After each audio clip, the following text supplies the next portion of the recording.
சிந்து பாடவா தென்றலே. அத்தியாயம் 4.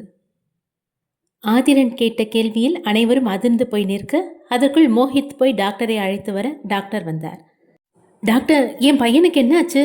எங்க எல்லார்கிட்டையும் நல்லா பேசுறான், இவளை மட்டும் யாருன்னு கேட்குறான். என்னாச்சு டாக்டர் என தேவகி பதட்டத்துடன் கேட்க, தலையில் பலமாக அடிப்பட்டதுனால இவருக்கு மெமரி லாஸ் ஆயிருக்கு, அதனால தான் அவருக்கு அவங்கள தெரியல என டாக்டர் விளக்கம் சொல்ல, கண்ணு முழிச்சிட்டா பிரச்சனை இல்லைன்னு சொன்னீங்க, இப்போ என்ன டாக்டர் மெமரி லாஸ் ஆயிடுச்சுன்னு சொல்கிறீங்க என்றார் திரு. இவர் கண்ணு முழிச்சிட்டு தலை ரொம்ப வலிக்குதுன்னு சொன்னார். செக் பண்ணி பார்த்தப்ப எனக்கு அப்போவே கொஞ்சம் டவுட் இருந்துச்சு. கண்ணு முழிக்கட்டும்னு அவரோட ரியாக்ஷன் எப்படி இருக்குன்னு பார்த்துட்டு கன்ஃபார்ம் பண்ணலான்னு இருந்தேன். சரி, அவரை யாரும் டிஸ்டர்ப் பண்ண வேணாம், இங்கே எல்லாரும் இருக்காதீங்க, வெளியில் வெயிட் பண்ணுங்கள், நான் இவர்கிட்ட பேசிட்டு வரேன் என டாக்டர் சொல்ல அனைவரும் வெளியே சென்றனர். அனைவரும் வெளியே சென்றதும் ஆதிரனிடம் வந்த டாக்டர் அவனை செக் செய்ய சில கேள்விகள் கேட்டுவிட்டு அவன் தூங்குவதற்கு இன்ஜெக்ஷன் போட்டுவிட்டு வெளியே வந்தார். வெளியே மொத்த குடும்பமும் அவருக்காக காத்திருக்க, அவர் கதவை திறந்து வெளியே வந்ததும் அவரை பிடித்து கொண்டனர். என்னாச்சு டாக்டர், என் பையன் நல்லா இருக்கானா, பழைய மாதிரி பேசுறானா என தேவகி அழுது கொண்டே கேட்க, சொல்லுங்க டாக்டர், ஆதிரன் எப்படி இருக்கான் என்றார் திரு. நாங்கள் உள்ளே போய் அவனை பார்க்கலாமா என மோகன் கேட்க, கொஞ்சம் எல்லாரும் பதட்டப்படாமல் இருங்க, நான் சொல்கிறத கொஞ்சம் எல்லாரும் கவனமாக கேளுங்க. உங்கள் பையனுக்கு மெமரி லாஸ் ஆயிருக்கு, அதாவது தலையில் பலமாக அடிப்பட்டதுனால கடந்த 6 மாதத்தில் நடந்தது மட்டும் மறந்துட்டாரு என்ன டாக்டர் சொல்ல, என்ன டாக்டர் இப்படி சொல்கிறீங்க, அப்போ ஆதிரன் எப்படி தான் பழைய மாதிரி நார்மல் ஆவார் என்ன சஹானா அழுது கொண்டே கேட்டார். அதை என்னால் உறுதியாக சொல்ல முடியாதுமா, ஒரு வாரத்தில் பழைய ஞாபகம் வரலாம், 1 மாதம் இல்லை 6 மாதம், 1 வருஷம், ஏன் வராமல் கூட போகலாம் என அவர் சொல்ல அனைவரும் அதிர்ந்து போயினர். இதுக்கு ட்ரீட்மெண்ட் ஏதாவது பண்ண முடியுமா டாக்டர்? எவ்வளோ செலவானாலும் பரவாயில்ல, பெரிய பெரிய டாக்டர்ஸை வெளிநாட்டிலேருந்து வர வைக்கிறதுனாலும் சரி, வர வைங்க, எவ்வளோ செலவானாலுமே பரவாயில்ல, என் மகா பழைய மாதிரி இருக்கணும் டாக்டர், ப்ளீஸ் என தேவகி கெஞ்ச, உங்கள் எல்லாரோட எமோஷனும் எனக்கு புரியுது, பட் நீங்களும் கொஞ்சம் புரிஞ்சுக்கணும். அவருக்கு பழைய ஞாபகம் தானாக வரணும், நாம் ஃபோர்ஸ் பண்ணக்கூடாது, சொல்லப்போனால் அவரை அதிகமாக யோசிக்க விடவும் கூடாது. அப்படி ரொம்ப ஆழமாக அவர் யோசிச்சா அது இன்னும் பெரிய பிரச்சனையில் கொண்டு போய் விட்டுரும். அவருக்கு இந்த 6 மாதத்தில் நடந்த எதுவும் சொல்ல வேணாம், அவரை அவர் போக்கில் விடுங்க, கடவுள் கைவிட மாட்டார் நம்புங்க. இதுக்கு மேலே எப்படி உங்களுக்கு நான் ஆறுதல் சொல்கிறதுன்னு எனக்கு தெரியல. அப்புறம் ஒரு முக்கியமான விஷயம் என்ன டாக்டர் நிறுத்த, என்னன்னு சொல்லுங்கள் டாக்டர் என்றான் ஆதித்யா. அவருக்கு பழசை ஞாபகப்படுத்துகிறேன் அப்படின்னு எதுவும் ட்ரை பண்ணாதீங்க, என்ன ஏது அப்படின்னு அவர் ரொம்ப யோசிச்சா அது அவரோட உயிருக்கே ஆபத்தாக போய் முடியும், அதனால் அவரை ஃப்ரீயாக விடுங்க என்றார் டாக்டர். டாக்டர், என் பையனுக்கு இப்போ தான் கல்யாணம் ஆச்சு, இப்போ போய் இப்படி என்ன தேவகி அழ, இங்கே பாருங்கள் மேடம், அவருக்கு கல்யாணம் ஆன விஷயம் எதுவும் கொஞ்ச நாளைக்கு அவர்கிட்ட சொல்ல வேணாம். ஏன் சொல்கிறேன்னா, அவருக்கு கல்யாணம் ஆனதே மறந்த நிலையில் இருக்கார். கல்யாணம் பொண்டாட்டி அது இதுன்னு அவர் ரொம்ப யோசிப்பார். அப்புறம் ரொம்ப யோசிச்சா அவருக்கு தலைவலி அதிகமாக வரும். அவருக்கு ஞாபகம் வரப்போ வரட்டும், அது வரைக்கும் அவர்கிட்ட இதை பற்றி எதுவும் பேச வேணாம் என்றவர் சஹானாவிடம் திரும்பி, உங்களுக்கு இது கஷ்டமாக தான் இருக்கும், பட் உங்கள் ஹஸ்பண்ட் ஹெல்த் கண்டிஷன் இது தான், அதனால் கொஞ்சம் அவரை பத்திரமா பார்த்துக்கோங்க. முடிஞ்ச வரைக்கும் அவரை அதிகம் யோசிக்க விடாதீங்க. இப்படி யாரும் அவரை டிஸ்டர்ப் பண்ண வேணாம். அவரை நார்மல் வார்டுக்கு மாற்ற சொல்கிறேன், அப்புறமா போய் பாருங்க என சொல்லிய டாக்டர் அங்கிருந்து செல்ல, சஹானாவிற்கு தலையில் இடி விழுந்தது போல் இருந்தது. டாக்டர் சொன்னதை கேட்டு அதிர்ந்து போன சஹானா அங்கிருந்து நகர்ந்து ஹாஸ்பிட்டல் விட்டு வெளியே வந்தவள் கால் போன போக்கில் நடந்து சென்றாள். ஆதிரனை நார்மல் வார்டுக்கு மாற்றிய பின் ஒவ்வொருவராக சென்று பார்த்துவிட்டு வந்தனர். ஆனால் சஹானா மட்டும் சென்று பார்க்காமல் அப்படியே உட்கார்ந்திருந்தாள். நீ போய் ஒரு தடவை பார்த்துட்டு வாமா என்றார் காயத்ரி. இல்லை பெரியம்மா, அவர் என அழ, அதெல்லாம் ஒன்றும் இல்லைம்மா, நீ போய் பார்த்துட்டு வா என காயத்ரி மறுபடியும் சொல்ல, என தலையசைத்து சஹானா எழுந்து செல்ல போக, ஒரு நிமிஷம் நில்லு என்றார் செண்பகம். என்னாச்சுமா, ஏன் அவளை நிற்க சொல்கிறீங்க, அவள் போய் பார்த்துட்டு வரட்டும் என்றார் திரு. அவள் போய் பார்க்க வேணாம் என செண்பகம் சொல்ல அனைவரும் அதிர்ந்தனர். செண்பகம், என்ன பேசுகிறேன்னு தெரிஞ்சுதான் பேசுறியா, அவள் புருஷனை அவள் பார்க்க போறா, அதை எதுக்கு தடுக்கிற என அங்கே வந்த வேதாச்சலம் செண்பகத்தின் மேல் கோபப்பட, எல்லாம் தெரிஞ்சுதான் பேசுகிறீங்களா, டாக்டர் சொன்னதை கவனிச்சிங்கல்ல, எனக்கு என் பேரன் உயிர் முக்கியம், அவனுக்கு பழைய ஞாபகம் இருக்கோ இல்லையோ, உயிரோடு இருந்தால் எனக்கு அதுவே போதும், அதனால் இவ என் பேரனை விட்டு கொஞ்சம் தள்ளியே இருக்கட்டும், அவனுக்கு பழசு ஞாபகம் வர வரைக்கும் இவ அவனோட பொண்டாட்டின்னு அவனுக்கு தெரியக்கூடாது என அனைவரிடமும் சொன்ன செண்பகம் சஹானாவிடம் திரும்பி, ஆதிரன் மேலே உனக்கு உண்மையான அக்கறை இருந்தால் அவன் குணமாகணும்னு நீ நினச்சினா அவனை விட்டு விலகியே இரு, நீ யாருங்கிறத அவனுக்கு தெரியப்படுத்தாத என சொல்ல, அவர் சொன்னதை கேட்ட வேதாச்சலம், என்ன செண்பகம், நீ என்ன பேசிகிட்டு இருக்க, இந்த நிலைமையில போய் இந்த பொண்ணுக்கிட்ட எப்படி பேச உனக்கு எப்படி மனசு வருது என்றார் கோபத்துடன். இல்லைங்க, எனக்கு என் பேரை முக்கியம், அவனுக்கு ஏதாவது ஆச்சுன்னா நான் உயிரோடவே இருக்க மாட்டேன் என அழுத செண்பகம், ஆதிரன் கிட்ட நீ தான் அவன் பொண்டாட்டி அப்படின்னு எந்த ஒரு சூழ்நிலையிலும் சொல்ல மாட்டேன்னு எனக்கு சத்தியம் பண்ணு என செண்பகம் கைகளை நீட்ட கண்களில் நீர் வழிய அவரை பார்த்தாள் சஹானா. அனைவரும் சஹானாவை பாவமாக பார்க்க செண்பகத்திற்கோ துளியும் மனம் இறங்கவில்லை. பாட்டி என்ன சஹானா அழ? சத்தியம் பண்ணு சஹானா, உனக்கு அவன் உயிரோடு இருக்கணுமா வேணாமா? அவர் நல்லா இருக்கணும் பாட்டி என அழுதவள் கண்களை துடைத்து கொண்டு, எந்த ஒரு சூழ்நிலையிலையும் நான் தான் அவரோட பொண்டாட்டி அப்படின்னு அவர்கிட்ட நான் சொல்ல மாட்டேன் என சத்தியம் செய்தாள் சஹானா. ஏன் சஹானா அவசரப்பட்டு சத்தியம் பண்ண என காவியா கேட்க, இல்லை காவ்யா, எனக்கு அவர் என் கூட சேர்ந்து வாழறதை விட அவர் உயிரோட நல்லபடியாக இருக்கணும், அதுதான் முக்கியம். அவருக்கு எப்போ பழைய ஞாபகம் வருதோ அப்போ வரட்டும். என் ஆதிரனுக்காக எவ்வளோ நாள் ஆனாலும் நான் அவருக்காக காத்துட்ருப்பேன் என்றாள் சஹானா. சரி, நீ பண்ண சத்தியத்தை காப்பாற்றுவேன் நான் நம்புகிறேன் என செண்பகம் சொல்ல, கண்டிப்பாக பாட்டி, நான் இங்கேருந்து போயிடுறேன் என்ற சஹானா அங்கிருந்து நகர அதுவரை அமைதியாக இருந்த தேவகி, சஹானா போதும், நானும் பார்க்குற 2 பேரும் உங்கள் இஷ்டத்துக்கு பேசிகிட்டு இருக்கீங்க. நீ எங்கேயும் போகக்கூடாது. நீ ஆதிரனுக்கு பொண்டாட்டி மட்டும் இல்லை, என்னோட மருமக. அதனால் நீ எங்கேயும் போகக்கூடாது, எங்கள் கூட தான் இருக்கணும். இது என் மேலே சத்தியம் என தேவகி சொல்ல, இதுவரை தன்னை எதிர்த்து ஒரு வார்த்தை பேசாத மருமகள் இன்று தன்னை எதிர்த்து பேசியதை கேட்டு செண்பகம் அதிர்ச்சியில் நிற்க, அதான் நீ சொன்னதுக்கு சஹானா சரின்னு சொல்லிட்டாளே, அப்புறம் என்ன? தேவகி சொன்ன மாதிரி அவ சந்தியா தங்கச்சியா இந்த வீட்டிலே இருக்கட்டும் என வேதாச்சலம் சொல்ல, எதுவும் சொல்லாமல் அமைதியாக இருந்தார் செண்பகம். செண்பகம் சென்றதும் சஹானாவிடம் வந்த வேதாச்சலம், அவள் பேசினதை எதையும் மனசில் வச்சுக்காதம்மா, ஏதோ பையன் மேலே இருக்க பாசத்தில் அப்படி பேசிட்டா, அவளுக்காக நான் மன்னிப்பு கேட்டுக்கிறேன் என கையெடுத்து கும்பிட அதை பார்த்து பதறிய சஹானா, ஐயோ என்ன தாத்தா நீங்கள் என்கிட்ட போய் மன்னிப்பது இதுன்னு பேசுகிறீங்க? பாட்டி இடத்துல யார் இருந்தாலும் இப்படி தான் பேசுவாங்க தாத்தா. நமக்கு இப்போ ஆதிரன் தான் முக்கியம். எனக்கு எந்த கஷ்டமும் இல்லை தாத்தா, அவருக்காக நான் காத்துட்ருப்பேன் என்றால் வலியை மறைத்து சிரித்து கொண்டேன். இதையெல்லாம் பார்த்து கொண்டிருந்த ஷாலினி அங்கிருந்து செல்ல அம்பிகாவும் அவளின் பின்னால் ஓடினார். ஏய் நில்லடி, என்னால் ஓடியார முடியல என மூச்சு வாங்க கத்திக்கொண்டே அவளை வழிமறித்து நின்றார் அம்பிகா. என்னம்மா, எதுக்கு இப்படி ஓடி வர என்றாள் ஷாலினி. நான் கூப்பிட்டுட்டே வர, நீ உன் பாட்டுக்கு போயிட்டே இருக்க என கோபப்பட, நான் வேற ஏதோ யோசனையாக நடந்து வந்துட்டு இருந்தேன், அதான் நீ கூப்பிட்டது கேட்கல, என்ன சொல்லுமா என்றாள் ஷாலினி. அதெல்லாம் இருக்கட்டும், கூப்பிட்டது கூட கேட்காத அளவுக்கு என்ன யோசிச்சுட்டு வந்த? நான் வேற என்ன யோசிக்க போகிறேன், ஆதிரன் மாமாவை பற்றி தான் யோசிச்சுட்டு இருந்தேன், பாவம் அவர் என வருத்தத்துடன் சொன்னாள் ஷாலினி. பொடி, நான் உன்னை அறிவாளின்னு நினச்சிட்டு இருக்கேன், நீ என்னடி இப்படி இருக்க என அம்பிகா திட்ட, இப்போ எதுக்கு என்ன திட்டுற? பாவம் ஆக்சிடென்ட் ஆகி பழசெல்லாம் மறந்துட்டாங்க, அதுக்கு சந்தோஷப்பட சொல்கிறியா என ஷாலினி கேட்க, ஆமாம், அவனுக்கு பழசு ஞாபகம் இருந்தால் மட்டும் உன்னை அப்படியே எந்நேரமும் கொஞ்சிட்டு இருப்பான் பாரு. என்னம்மா சொல்கிற, எனக்கு புரியல. உனக்கு எது புரிஞ்சிருக்கு இது புரியறதுக்கு என மனதில் நினைத்த அம்பிகா, ஆதிரனுக்கு கல்யாணம் ஆன விஷயத்த அவன்கிட்ட சொல்ல போகிறதில்ல, இதை நாம் பயன்படுத்திக்கணும். அவன் மனசில் நீ இடம் பிடிக்கணும், ஆதிரனை நம்ம பக்கம் கொண்டு வரணும். நான் சொல்கிறது புரியுதா? சில வினாடி யோசித்த ஷாலினி, புரியுதுமா, இனி நான் பார்த்துக்கிறேன் என ஷாலினி சிரிக்க அம்பிகாவும் அவளுடன் சேர்ந்து சிரித்தார். உள்ளே ஆதிரனுடன் ஆதித்யா பேசிக் கொண்டிருந்தான். ஆதிரன் கேள்வி மேல் கேள்வி கேட்டுக்கொண்டிருக்க பொறுமையை இழந்த ஆதித்யா, டேய் போதும்டா, டாக்டர் உன்னை ரெஸ்ட் எடுக்க சொல்லிட்டு போனாரு, நீ என்னடான்னா கேள்வி மேலே கேள்வி கேட்டுட்டு இருக்க, கொஞ்ச நேரமாவது தூங்கி எந்திரிடா, எதனாலும் அப்புறம் பேசிக்கலாம் என்றான். அண்ணா நான் நல்லா தான் இருக்கேன், முதல்ல இங்கேருந்து போகலாம், ஹாஸ்பிட்டலில் இருக்கிறதுக்கு எனக்கு என்னவோ போல இருக்கு என ஆதிரன் சொல்ல, சரிடா இரு, நான் போய் டாக்டர்கிட்ட பேசிட்டு வரேன் என்று ஆதித்யா எழுந்து வெளியே சென்றான். வெளியே வந்தவன், பாடா என பெருமூச்சு விட, என்னாச்சு மாமா, ஏன் இப்படி பெருமூச்சு விடுறீங்க என்றான் விமல். அவன் கேட்குற கேள்விக்கு பதில் சொல்லி நான் டயர்ட் ஆயிட்டேன்டா, என்னால் முடியல என வடிவேல் பாணியில் சொல்ல விமலும் மோஹித்தும் சிரித்தனர். எங்க யாரையும் காணோம் என யாரையும் காணாமல் ஆதித்யா கேட்க, பெரியப்பா டாக்டரை போய் பார்த்துட்டு வந்தார், இன்னைக்கு ஈவினிங் அண்ணாவை டிஸ்சார்ஜ் பண்ணலான்னு சொல்லியிருக்காங்க, அதனால் இங்கே எதுக்கு இத்தனை பேர்னு தாத்தா எல்லாரையும் வீட்டுக்கு கூட்டிகிட்டு போயிட்டாரு, நாங்கள் 3 பேரும் உங்ககிட்ட சொல்லிட்டு போகலான்னு வெயிட் பண்ணிட்டு இருந்தோம் என்றான் சக்தி. ஓ, நானே டாக்டரை போய் பார்க்கலான்னு தான் வெளியே வந்தேன். சரி ஓகே, நீங்கள் கிளம்புங்க, நான் ஈவினிங் ஆதிரனை டிஸ்சார்ஜ் பண்ணி கூட்டிகிட்டு வரேன் என ஆதித்யா சொல்ல, நான் வேணா கூட இருக்கட்டுமா மாமா என்றான் விமல். இல்லைடா, அங்கே பாரு, சஹானா ஆதிரனை பார்க்க வெயிட் பண்ணுறா போல, அதனால தான் தாத்தா எல்லாரையும் போக சொல்லியிருப்பாருன்னு நினைக்கிறேன், நீங்கள் கிளம்புங்க, நாங்கள் வந்துடுறோம் என்றான் ஆதித்யா.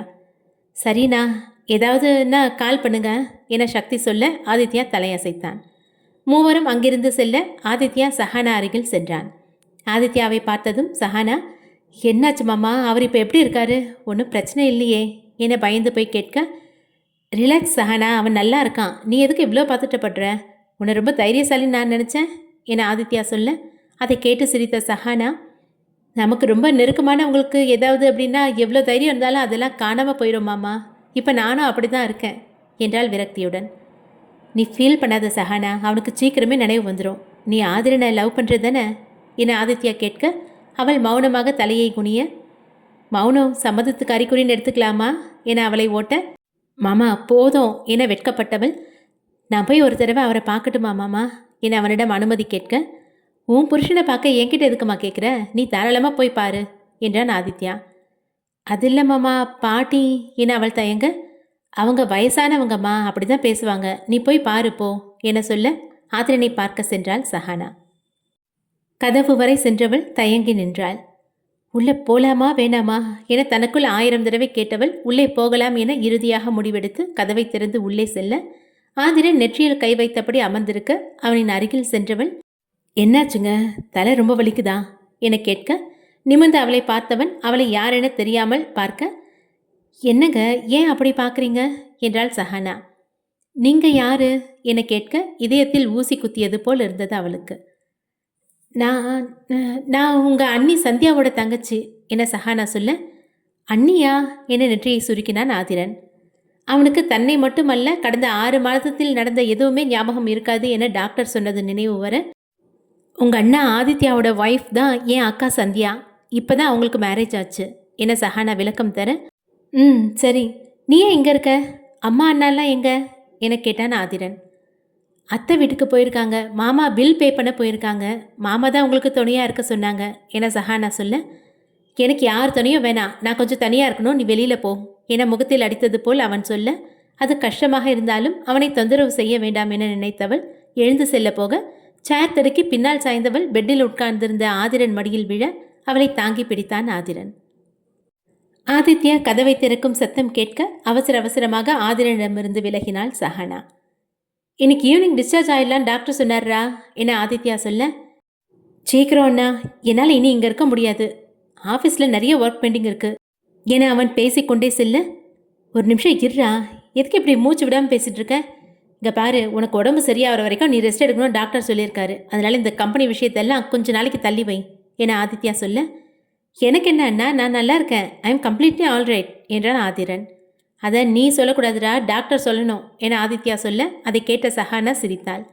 ஏற்கனவே கோபத்தில் இருந்தவன் அவள் சிரித்ததில் இன்னும் கடுப்பாகி, நாங்கள் பேசிகிட்டு இருக்கோம்ல, வெளியில் போகணும்னு மேனர்ஸ் கூட தெரியாதா, இதில் நாங்கள் பேசுறது கேட்டுட்டு சிரிச்சிட்டு வேற இருக்க, இரிட்டேட்டிங் இடியட் என ஆதிரன் திட்ட, டேய் ஏண்டா என் மேலே இருக்க கோபத்தை அந்த பொண்ணு மேலே காட்டுற, கொஞ்சம் அமைதியாக இரு என்றான் ஆதித்யா. ஓ, உங்களுக்கு தம்பியை விட உங்கள் மச்சினி தான் ரொம்ப முக்கியமாக போச்சா, நான் தான் உங்களுக்கு முதல்ல, அப்புறம் தான் யாராக இருந்தாலும் என ஆதிரன் உரிமை குரல் கொடுக்க, அதை கேட்டு சிரித்த ஆதித்யா, இதில் உனக்கு என்னடா சந்தேகம், நீ தான் என்னோட மூத்த பையன், போதுமா, உன் இடத்த நான் யாருக்கும் தரமாட்டேன் என்றவன் அவனை அணைத்து கொண்டான். இவர்களின் அண்ணன் தம்பி பாசத்தை கண்ட சஹானாவிற்கு வியப்பாக இருந்தது. அக்கா தங்கை அண்ணன் தங்கை பாசத்தை மட்டும்தான் அவள் பார்த்திருக்கிறாள், கேள்விப்பட்டும் இருக்கிறாள். அண்ணனும் தம்பியும் ஒருத்தர் மேல் ஒருத்தர் இவ்வளவு அன்பாக இருக்க முடியும் என்பதை இப்பொழுதுதான் கண்ணெதிரே பார்க்கிறாள். சஹானா அவர்களையே ஆச்சரியமாக பார்த்து கொண்டிருக்க, அதை பார்த்த ஆதிரன், என்ன அப்படி பார்க்குற என கேட்க, ஒன்றும் இல்லை என்றாள் சஹானா. இதை எங்கேருந்து பிடிச்ச அண்ணா என ஆதிரன் சஹானாவை பார்த்து கேட்க, சஹானா அவனை முறைத்தாள். ஏண்டா அப்படி கேட்குற என ஆதித்யா சிரித்து கொண்டே கேட்க, நான் கண்ணு முழிச்சதுலேருந்து பார்க்குறேன், இவன் நடவடிக்கையே சரியில்லை, என் மேலே இவளுக்கு அப்படி என்ன அக்கறை என ஆதிரன் கேட்க, ஆதித்யா என்ன சொல்வது என தெரியாமல் யோசித்தவன், அதெல்லாம் ஒன்றும் இல்லைடா, இவளுக்கு ஒரு கம்பெனி ஸ்டார்ட் பண்ணணுன்னு ஆசை, எக்ஸ்பீரியன்ஸ் எதுவும் இல்லை, என் கல்யாணத்துக்கு முன்னாடி நான் தான் என் தம்பிக்கு பிஏவாக இருக்க கற்றுக்கோன்னு சொன்னேன், அதான் வேற எதுவும் இல்லை என வாய்க்கு வந்ததை சொல்லி சமாளிக்க, சஹானா அதிர்ந்து போய் ஆதித்யாவை பார்த்தாள். அப்படியா, அப்போ உன் கம்பெனிலேயே சேர்த்துக்கலாமே என கேள்வி கேட்க, இந்த நிலைமையிலேயே தெளிவாக கேள்வி கேட்குறானே இவனை என மனதில் நொந்த ஆதித்யா, டேய் என்னடா நீ, என்னோடது சாஃப்ட்வேர் கம்பெனிடா, இவளுக்கு கன்ஸ்ட்ரக்ஷன்ஸ் ஆரம்பிக்கணும்னு தான் ஆசை, அப்போ உன் கூட இருந்தால் தானே கற்றுக்க முடியும் என சொல்ல, ஓ என்ன படிச்சிருக்க என ஆதிரன் சஹானாவை பார்த்து கேட்க, அவன் திடீரென இப்படி கேட்பான் என நினைக்காத சஹானா, நான் அது பிஆர்க்கு முடிச்சிருக்காடா என்றான் ஆதித்யா. நான் படித்தது பயோ மாமா, எனக்கும் ஆர்ட்டுக்கும் கொஞ்சம் கூட சம்மந்தம் இல்லை என நினைத்தாள் சஹானா. ஓகேண்ணா, நான் புதுசாக ஒரு ப்ராஜெக்ட் ஸ்டார்ட் பண்ண போகிறேன், அதுக்கு இவளே ப்ராஜெக்ட் டிசைனராக இருக்கட்டும் என ஆதிரன் சொல்ல, சஹானாவிற்கு பகீர் என்றானது. அவளை ஆதித்யாவை பார்த்து முறைக்க, டேய் இவளை உன் பிஏவா வச்சுக்கோடா, கூட இருந்து முதல்ல எல்லாம் கற்றுக்கிட்டோம், அப்புறமா ப்ராஜெக்ட் கொடு என ஆதித்யா சொல்ல, சரிண்ணா, என் பிஏவா இருக்கட்டும், அப்படியே ப்ராஜெக்ட் டிசைனராகவும் இருக்கட்டும், உன் மச்சினிக்கு நான் இதை கூட செய்யலைன்னா எப்படி என ஆதிரன் சிரிக்க, ஆதித்யா சஹானாவை பார்க்க அவளும் அவனை கொலை வெறியுடன் பார்த்து கொண்டிருந்தாள். ஹீ என ஆதித்யா சிரிக்க, உங்ககிட்ட பேசணும், கொஞ்சம் வெளியே வரீங்களா என சஹானா சிரித்து கொண்டே கேட்க, வெளியே போனால் கிழின்னு கிழிச்சு தொங்க விட்டுருவாளே என நினைத்தவன், அதுக்கு என்னம்மா பேசினா போச்சு வா என்றவன் வெளியே செல்ல சஹானாவும் வெளியே சென்றாள். வெளியே வந்ததும், என்ன மாமா நீங்கள் இப்படி என்ன கோர்த்து விட்டுட்டீங்க? நான் படித்தது ஒன்று, ஆனால் நீங்கள் அவர்கிட்ட சொல்லியிருக்கிறது ஒன்று, நான் எப்படி மாமா சமாளிக்கிறது என புலம்ப, அதெல்லாம் பார்த்துக்கலாமா, வீட்டில் இருந்தால் உன்னால் அவன்கிட்ட நெருங்க முடியாது, சில பேர் உன்னை அவன்கிட்டயே விட மாட்டாங்க, இப்போ நீ அவன் கூட இருக்கணும், அதுதான் முக்கியம். நான் யோசிச்சு தான் இதை சொன்னேன், நீ கவலைப்படாத, நான் இருக்கேன் பார்த்துக்கலாம் என ஆதித்யா நம்பிக்கை தர, அப்படி இல்லை மாமா, எனக்கு தெரியாத ஒன்று தெரிஞ்சுதான் சொல்லியாச்சு, அவர் அதை பற்றி கேட்கும்போது நான் என்ன மாமா பண்ணுறது என கவலையுடன் கேட்டாள் சஹானா. நீ கற்றுக்கோமா, உன்னால் முடியும், அதுக்கான ஏற்பாட்டை நான் செய்கிறேன், நீ இதை பற்றியெல்லாம் யோசிக்காத. ஆதிரனுக்கு பழசு ஞாபகம் வருதோ இல்லையோ, இப்போ இருக்க ஆதிரன் மனசில் நீ இடம் பிடிக்க பாரு, நான் சொல்கிறத யோசிச்சு பாரு, அப்போவும் உனக்கு தப்பாக தெரிஞ்சா சொல்லு, நான் அவன்கிட்ட ஏதாவது சொல்லி சமாளிச்சுக்கிறேன் என்று ஆதித்யா உள்ளே செல்ல சஹானா யோசனையில் ஆழ்ந்தாள். நான் தான் ஆதிரனை லவ் பண்ணுறேன், ஆனால் அவர் மனசில் நான் இல்லையே, எங்கள் கல்யாணமே அக்ரிமெண்ட் கல்யாணம் தான், அவருக்கு ஞாபகம் வந்தால் அது வந்து ஞாபகம் வரும், அப்புறம் எப்படி அவர் கூட சேர்ந்து வாழ முடியும் என யோசித்தவள் இறுதியாக ஆதித்யா சொன்னதுதான் சரி என்ற முடிவுக்கு வந்தாள். ஒரு தெளிவான முடிவை எடுத்தவள் உள்ளே செல்ல ஆதிரனும் ஆதித்யாவும் பேசிக்கொண்டிருந்தனர். ஏய் இடியட், உள்ளே வரப்ப கதவை தட்டிட்டு வர தெரியாதா என ஆதிரன் எரிந்து விழ, டேய் ஏண்டா, இது ஒன்றும் உன் கம்பெனி இல்லை, இது ஹாஸ்பிட்டல், கொஞ்சம் பொறுமையாக இருடா என ஆதித்யா சொல்ல அவன் அமைதியானான். இவளை கண்டவே ஏன் எனக்கு கோபமாக வருது, சம்மந்தம் இல்லாமல் ஏன் இவன்கிட்ட எரிஞ்சு விழறேன் என யோசித்த ஆதிரனுக்கு விடைதான் கிடைக்கவில்லை. டாக்டர் சொன்ன நேரத்திற்கு ஆதிரனை டிஸ்சார்ஜ் செய்து வீட்டிற்கு அழைத்து வந்தான் ஆதித்யா. ஆதிரனை வீட்டின் வாசலிலேயே நிற்க வைத்து ஆரத்தி எடுத்தார் தேவகி. மா எதுக்கு இதெல்லாம், நான் நல்லதானே இருக்கேன் என ஆதிரன் சலிப்புடன் சொல்ல, விடுடா, அவங்க நம்பிக்கைக்கு எடுக்கிறாங்க, இதில் உனக்கு என்ன, சும்மா இரு என ஆதித்யன் சொல்ல, நீ சொன்னதான் கொஞ்சமாவது கேட்குறான், உன் ஒருத்தன் பேச்சுக்காவது மதிப்பு கொடுக்குறானே, அது வரைக்கும் சந்தோஷம் என திருநாவுக்கரசு சொல்ல ஆதிரன் பதில் பேசாமல் உள்ளே சென்றான். கொஞ்சம் கூட மாற்றம் இல்லை என திரு சொல்ல, சும்மா இருங்க, அவனே இப்போ தான் பெரிய கண்டத்தை கடந்து வந்திருக்கான், அவன்கிட்ட போய் வம்பு இழுத்துட்ருக்கீங்க, பேசாமல் உள்ளே வாங்க என்று தேவகி உள்ளே செல்ல திருவும் உள்ளே சென்றார். ஹாலில் அனைவரும் ஆதிரனுக்காக காத்து கொண்டிருக்க அவன் உள்ளே வந்ததும் செண்பகம் அவனிடம் சென்றவர், இப்போ எப்படிப்பா இருக்கு, இன்னும் தலைவலி இருக்கா என அக்கறையுடன் கேட்க, இப்போ பரவாயில்ல பாட்டி, நாளைக்கே கம்பெனிக்கு போகலாம், அந்தளவுக்கு நல்லா இருக்கேன் என சிரித்தான் ஆதிரன். கம்பெனிக்கா, அதெல்லாம் ஒன்றும் வேணாம், எந்த வேலைனாலும் உன் அண்ணன்கிட்ட சொல்லிவிட்டு அவன் பார்த்துப்பான், நீ வீட்டில் ரெஸ்ட் எடுக்கணும் சொல்லிட்டேன் என செண்பகம் சொல்ல, ரெஸ்ட்டா, அது எதுக்கு பாட்டி, நான் நல்லா தான் இருக்கேன், எனக்கு முக்கியமான வேலையெல்லாம் இருக்குது பாட்டி என்றான் ஆதிரன். அதெல்லாம் இல்லை, ஒரு வாரமாவது நீ வீட்டில் ரெஸ்ட் எடுத்துட்டு அப்புறம் தான் கம்பெனிக்கு போகணும், அவ்வளோதான் என செண்பகம் முடிவாய் சொல்லிவிட, இனியும் வாக்குவாதம் பண்ணினால் கம்பெனி போவதற்கே தடை போட்டு விடுவார்கள் என நினைத்த ஆதிரன் அமைதியானான். சரி சரி, ஹாஸ்பிட்டல்லேருந்து வந்தவனை இன்னும் எவ்வளோ நேரம் இப்படியே நிற்க வச்சு பேசிகிட்டு இருப்ப, அவனை ரூமுக்கு போய் ரெஸ்ட் எடுக்க சொல்லு, நல்லா வாய்க்கு ருசியாக செஞ்சு கொடுங்க என வேதாச்சலம் சொல்ல, சரி கண்ணா, நீ ரூமுக்கு போ, நான் உனக்கு சாப்பாடு கொண்டு வரேன் என தேவகி சொல்ல அவரிடம் தலையசைத்து விட்டு தனது அறைக்கு சென்றான் ஆதிரன். அவன் சென்றதும் சஹானாவிடம் வந்த செண்பகம், இனி நீ ஆதிரன் அறையில் இருக்க வேணாம், வேற ரூமுக்கு மாறிக்கோ, எனக்கு பண்ணி கொடுத்த சத்தியம் எப்போவோ மறந்துடாத என்ற செண்பகம் யாருடைய பதிலையும் எதிர்பார்க்காமல் சொல்ல வேண்டியதை சொல்லிவிட்டு அங்கிருந்து சென்றார். நீ ஒன்றும் கவலைப்படாதம்மா, நாங்கள் எல்லாரும் உன் கூட இருக்கோம் என்ற வேதாச்சலம் அங்கிருந்து சென்றார். அம்பிகாவும் ஷாலினியும் ஒருவரையொருவர் பார்த்து சிரித்தனர். சஹானாவை ஒரு ஏளன பார்வை பார்த்துவிட்டு ஷாலினி அங்கிருந்து செல்ல அம்பிகாவும் அவளுடன் சென்றார். அனைவரும் அங்கிருந்து போக சந்தியாவும் ஆதித்யாவும் மட்டும் ஹாலில் இருந்தனர்.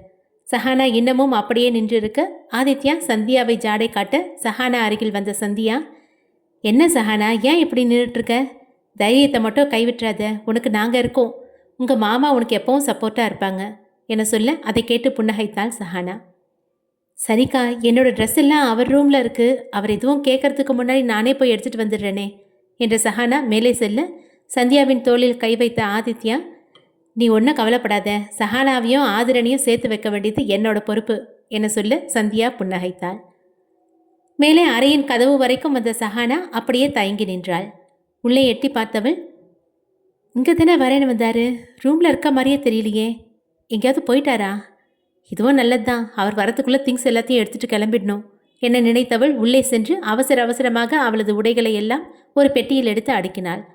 அவளது உடைமைகள் அனைத்தையும் எடுத்து உள்ளே வைத்தவள் பெட்டியை எடுத்துக்கொண்டு நகர பாத்ரூம் கதவை திறந்து கொண்டு உள்ளே இருந்து வெற்று மார்புடன் இடுப்பில் டவலுடன் வந்த ஆதிரனை கண்டதும் சஹானா முகம் சிவக்க கீழே குனிந்து கொண்டாள். அவளை அங்கே எதிர்பார்க்காத ஆதிரன், இங்க என்ன பண்ற என கேட்க அவனை நிமிர்ந்து பார்க்க முடியாமல் தவித்தாள் சஹானா.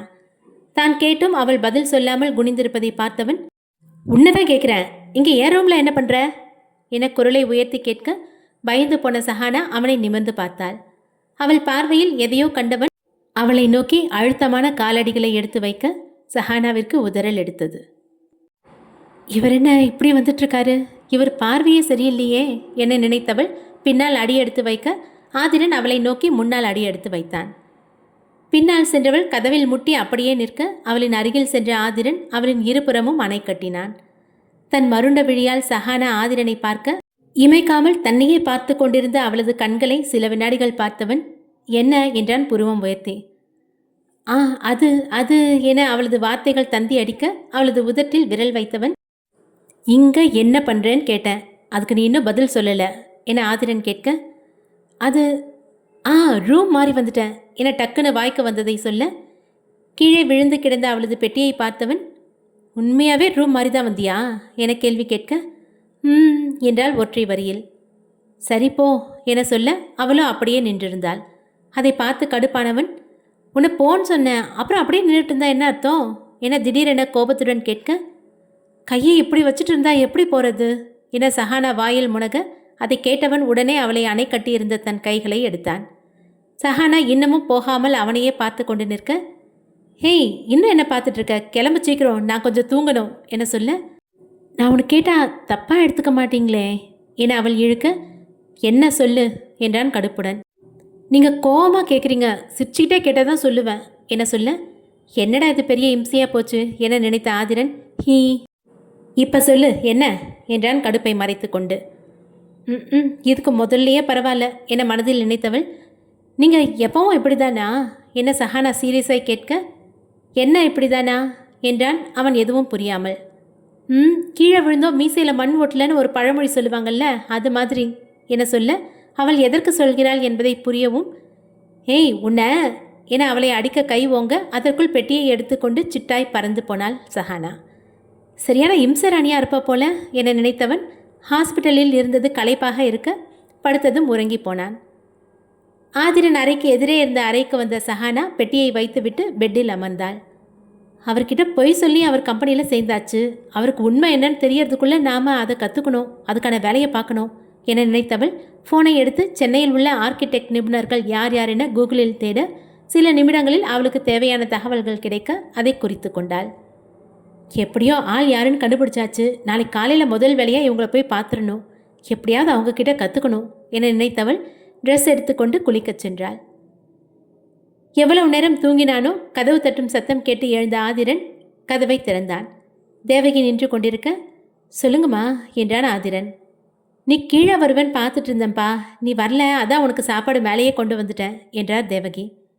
டயர்டாக இருந்துச்சுமா, அதான் தூங்கிட்டேன், சாரி என சொல்ல, இதில் என்னப்பா இருக்கு, பா சாப்பிடு என்றார் தேவகி. கீழே எல்லாரும் சாப்பிட்டாச்சாம்மா? இன்னும் இல்லைப்பா, எல்லாரும் கார்டனில் பேசிகிட்டு இருக்காங்க என தேவகி சொல்ல, சரிம்மா நீங்கள் போங்க, நான் கீழே வரேன் என ஆதிரன் சொல்ல தேவகி கொண்டு வந்த சாப்பாட்டை எடுத்துக்கொண்டு கீழே சென்றார். அவர் சென்றதும் வாஷ்ரூம் சென்று ஃப்ரெஷ் ஆகி வந்தவன் கதவை திறந்து கொண்டு வெளியே வர, அதே நேரம் அவனது அறைக்கு எதிரில் இருந்த சஹானாவும் கதவை திறந்து கொண்டு வெளியே வந்தாள். அவளை பார்த்தவன் எதுவும் பேசாமல் செல்ல, என்னங்க எதுவும் பேசாமல் போறீங்க என வம்பிழுக்க, உங்ககிட்ட பேச என்ன இருக்கு என்றான் ஆதிரன்.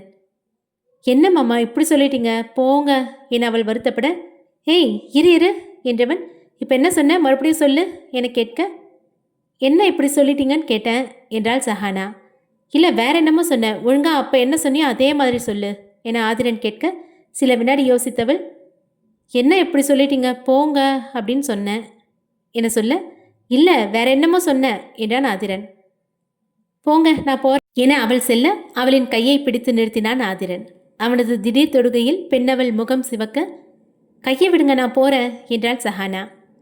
என்னை எதுக்கு மாமான்னு சொன்ன, சொல்லு நான் விடுறேன் என்றான் ஆதிரன். நானா? நான் எப்போ சொன்னேன்? நான் அப்படிலாம் சொல்லவே இல்லை என்றாள் சஹானா. போய் நீ சொன்னதை நான் கேட்டேன், இப்போ சொல்ல போறியா இல்லையா என அவரின் கையை பிடித்து இழுக்க, கையை விடுங்க சொல்கிறேன் என்றாள் சஹானா. நீ சொல்லு விடுறேன். இல்லை நீங்கள் விட்டால் தான் நான் சொல்லுவேன் என சஹானா உறுதியாய் சொல்ல பிடித்திருந்த அவளது கைகளை விட்டான் ஆதிரன். இப்போ சொல்லு. அது என அவள் பின்னால் நகர்ந்து கொண்டே சொல்ல, அது என்ன சொல்லு என்றான் ஆதிரன். அதெல்லாம் சொல்ல மாட்டேனே என்றவள் கீழே ஓட ஆதிரன் அவளை பின்னால் துரத்தி கொண்டு ஓடினான். சஹானா ஓடிய வேகத்தில் எதிரே வந்த செண்பகத்தை கவனிக்காததால் அவர் மீது மோதியவள் அப்படியே சிலை என நிற்க, அவளை துரத்தி கொண்டு வந்த ஆதிரன், என்கிட்டயே தப்பிக்க பார்க்குறியா, இப்போ மாட்டினியா என சிரிக்க அதை பார்த்த செண்பகம் முகம் சிவந்தது. ஆதிரனையும் சஹானாவையும் மாறி மாறி பார்த்த செண்பகம் ஆதிரனிடம், நீ போப்பா போய் சாப்பிடு, மாத்திரெல்லாம் போடணும்ல, நேரம் வச்சுப்போ என செண்பகம் சொல்ல அவரிடம் தலையசைத்து விட்டு அங்கிருந்து சென்றதும் செண்பகம் ஏதாவது சொல்லுவார் என எதிர்பார்த்த சஹானா அவர் அமைதியாய் நிற்க அவள் அங்கிருந்து நகர்ந்து செல்ல, ஒரு நிமிஷம் நில்லு என செண்பகம் சொல்ல சஹானா நின்றாள். எனக்கு பண்ணி கொடுத்த சத்தியம் மறந்து போயிடுச்சா? இல்லை பாட்டி, நான் யாரு? போதும் நிறுத்து. நான் சொல்கிறத நல்லா கேட்டுக்க. இனி ஒரு தடவை இப்படி நடந்துச்சுன்னா அதுக்கப்புறம் நீ இங்கே இருக்க முடியாது. உனக்காக யார் வக்காலத்து வாங்கிட்டு வந்தாலும் நான் விடமாட்டேன். அதனால் கொஞ்சம் பார்த்து நடந்துக்கோ என்ற செண்பகம் செல்ல சஹானா முகம் வாடியது. சஹானா சாப்பிட வராமல் நின்று கொண்டிருப்பதை பார்த்த சந்தியா, சஹானா வா வந்து சாப்பிடுவா என அழைக்க கனத்த மனதுடன் போய் ஆதிரனுக்கு எதிரே இருந்த சேரில் அமர்ந்தாள். அவள் நிமிர்ந்து பார்ப்பாள் என ஆதிரன் அவளை பார்க்க அவளோ குனிந்த தலையை நிமிர்த்தாமல் இருக்க ஆதிரன் முகம் சுருங்கியது. அவள் நிமிர்ந்து தன்னை பார்க்காதது அவனை என்னவோ செய்ய அதற்கு மேல் சாப்பிட பிடிக்காமல் எழுந்து நேரே தனது அறைக்கு சென்றான். அதுவரை குனிந்திருந்த சஹானா அவன் சென்றதும் நிமிர்ந்தவள் சாப்பிடாமல் எந்திரிக்க அதை பார்த்த தேவகி, என்னாச்சுமா, ஏன் சாப்பிடாம எந்திரிக்கிற? உட்காந்து சாப்பிடு. இல்லத்த, வயிறு நிறைஞ்சு போச்சு என்றவள் அதற்கு மேல் அங்கு நிற்க முடியாமல் அங்கிருந்து செல்ல சந்தியாவை பார்த்த தேவகி, என்னாச்சுமா, சஹானா முகமே சரியில்லை, அவகிட்ட என்னன்னு கேளு என்ன சொல்ல, சரியத்த நான் கேட்குறேன் என்றாள் சந்தியா. மேலே தனது அறைக்கு வந்த சஹானா பெட்டில் விழுந்தவள் எதற்கு அழுகிறோம் ஏன் அழுகிறோம் என தெரியாமல் கதறி அழுது கொண்டிருந்தாள். யாரோ கதவை திறந்து கொண்டு வரும் சத்தம் கேட்க கண்களை துடித்து கொண்டு எழுந்து அமர்ந்தாள். சந்தியா சஹானாவின் அருகில் வந்து அமர்ந்தாள். சஹானா இன்னமும் குனிந்து உட்கார்ந்திருக்க அவளது முகத்தை நிமிர்த்திய சந்தியா, என்ன ஆச்சுரி, ஏன் உன் முகமே சரியில்லை, சரியா சாப்பிடாம வேற எழுந்து வந்துட்ட, கண்ணு ரெண்டும் அழுது வீங்கி போய் கிடக்கு, என்னடி ஆச்சு என வருத்தத்துடன் கேட்க, அதெல்லாம் ஒன்றும் இல்லைக்கா, கண்ணில் தூசு விழுந்துருச்சு, அதான், வேற ஒன்றும் இல்லை. அப்புறம் அக்கா, நான் உன்கிட்ட ஒன்று கேட்கணும் என சஹானா சொல்ல, என்னடி சொல்லு என்றாள் சந்தியா. நான் கொஞ்ச நாளைக்கு நம்ம வீட்டில் போய் இருந்துட்டு வரட்டுமா என தயக்கத்துடன் சொல்ல, என்ன திடீர்னு, உண்மை சொல்ல, என்ன ஆச்சு, பாட்டி ஏதாவது சொன்னாங்களா என கேட்டாள் சந்தியா.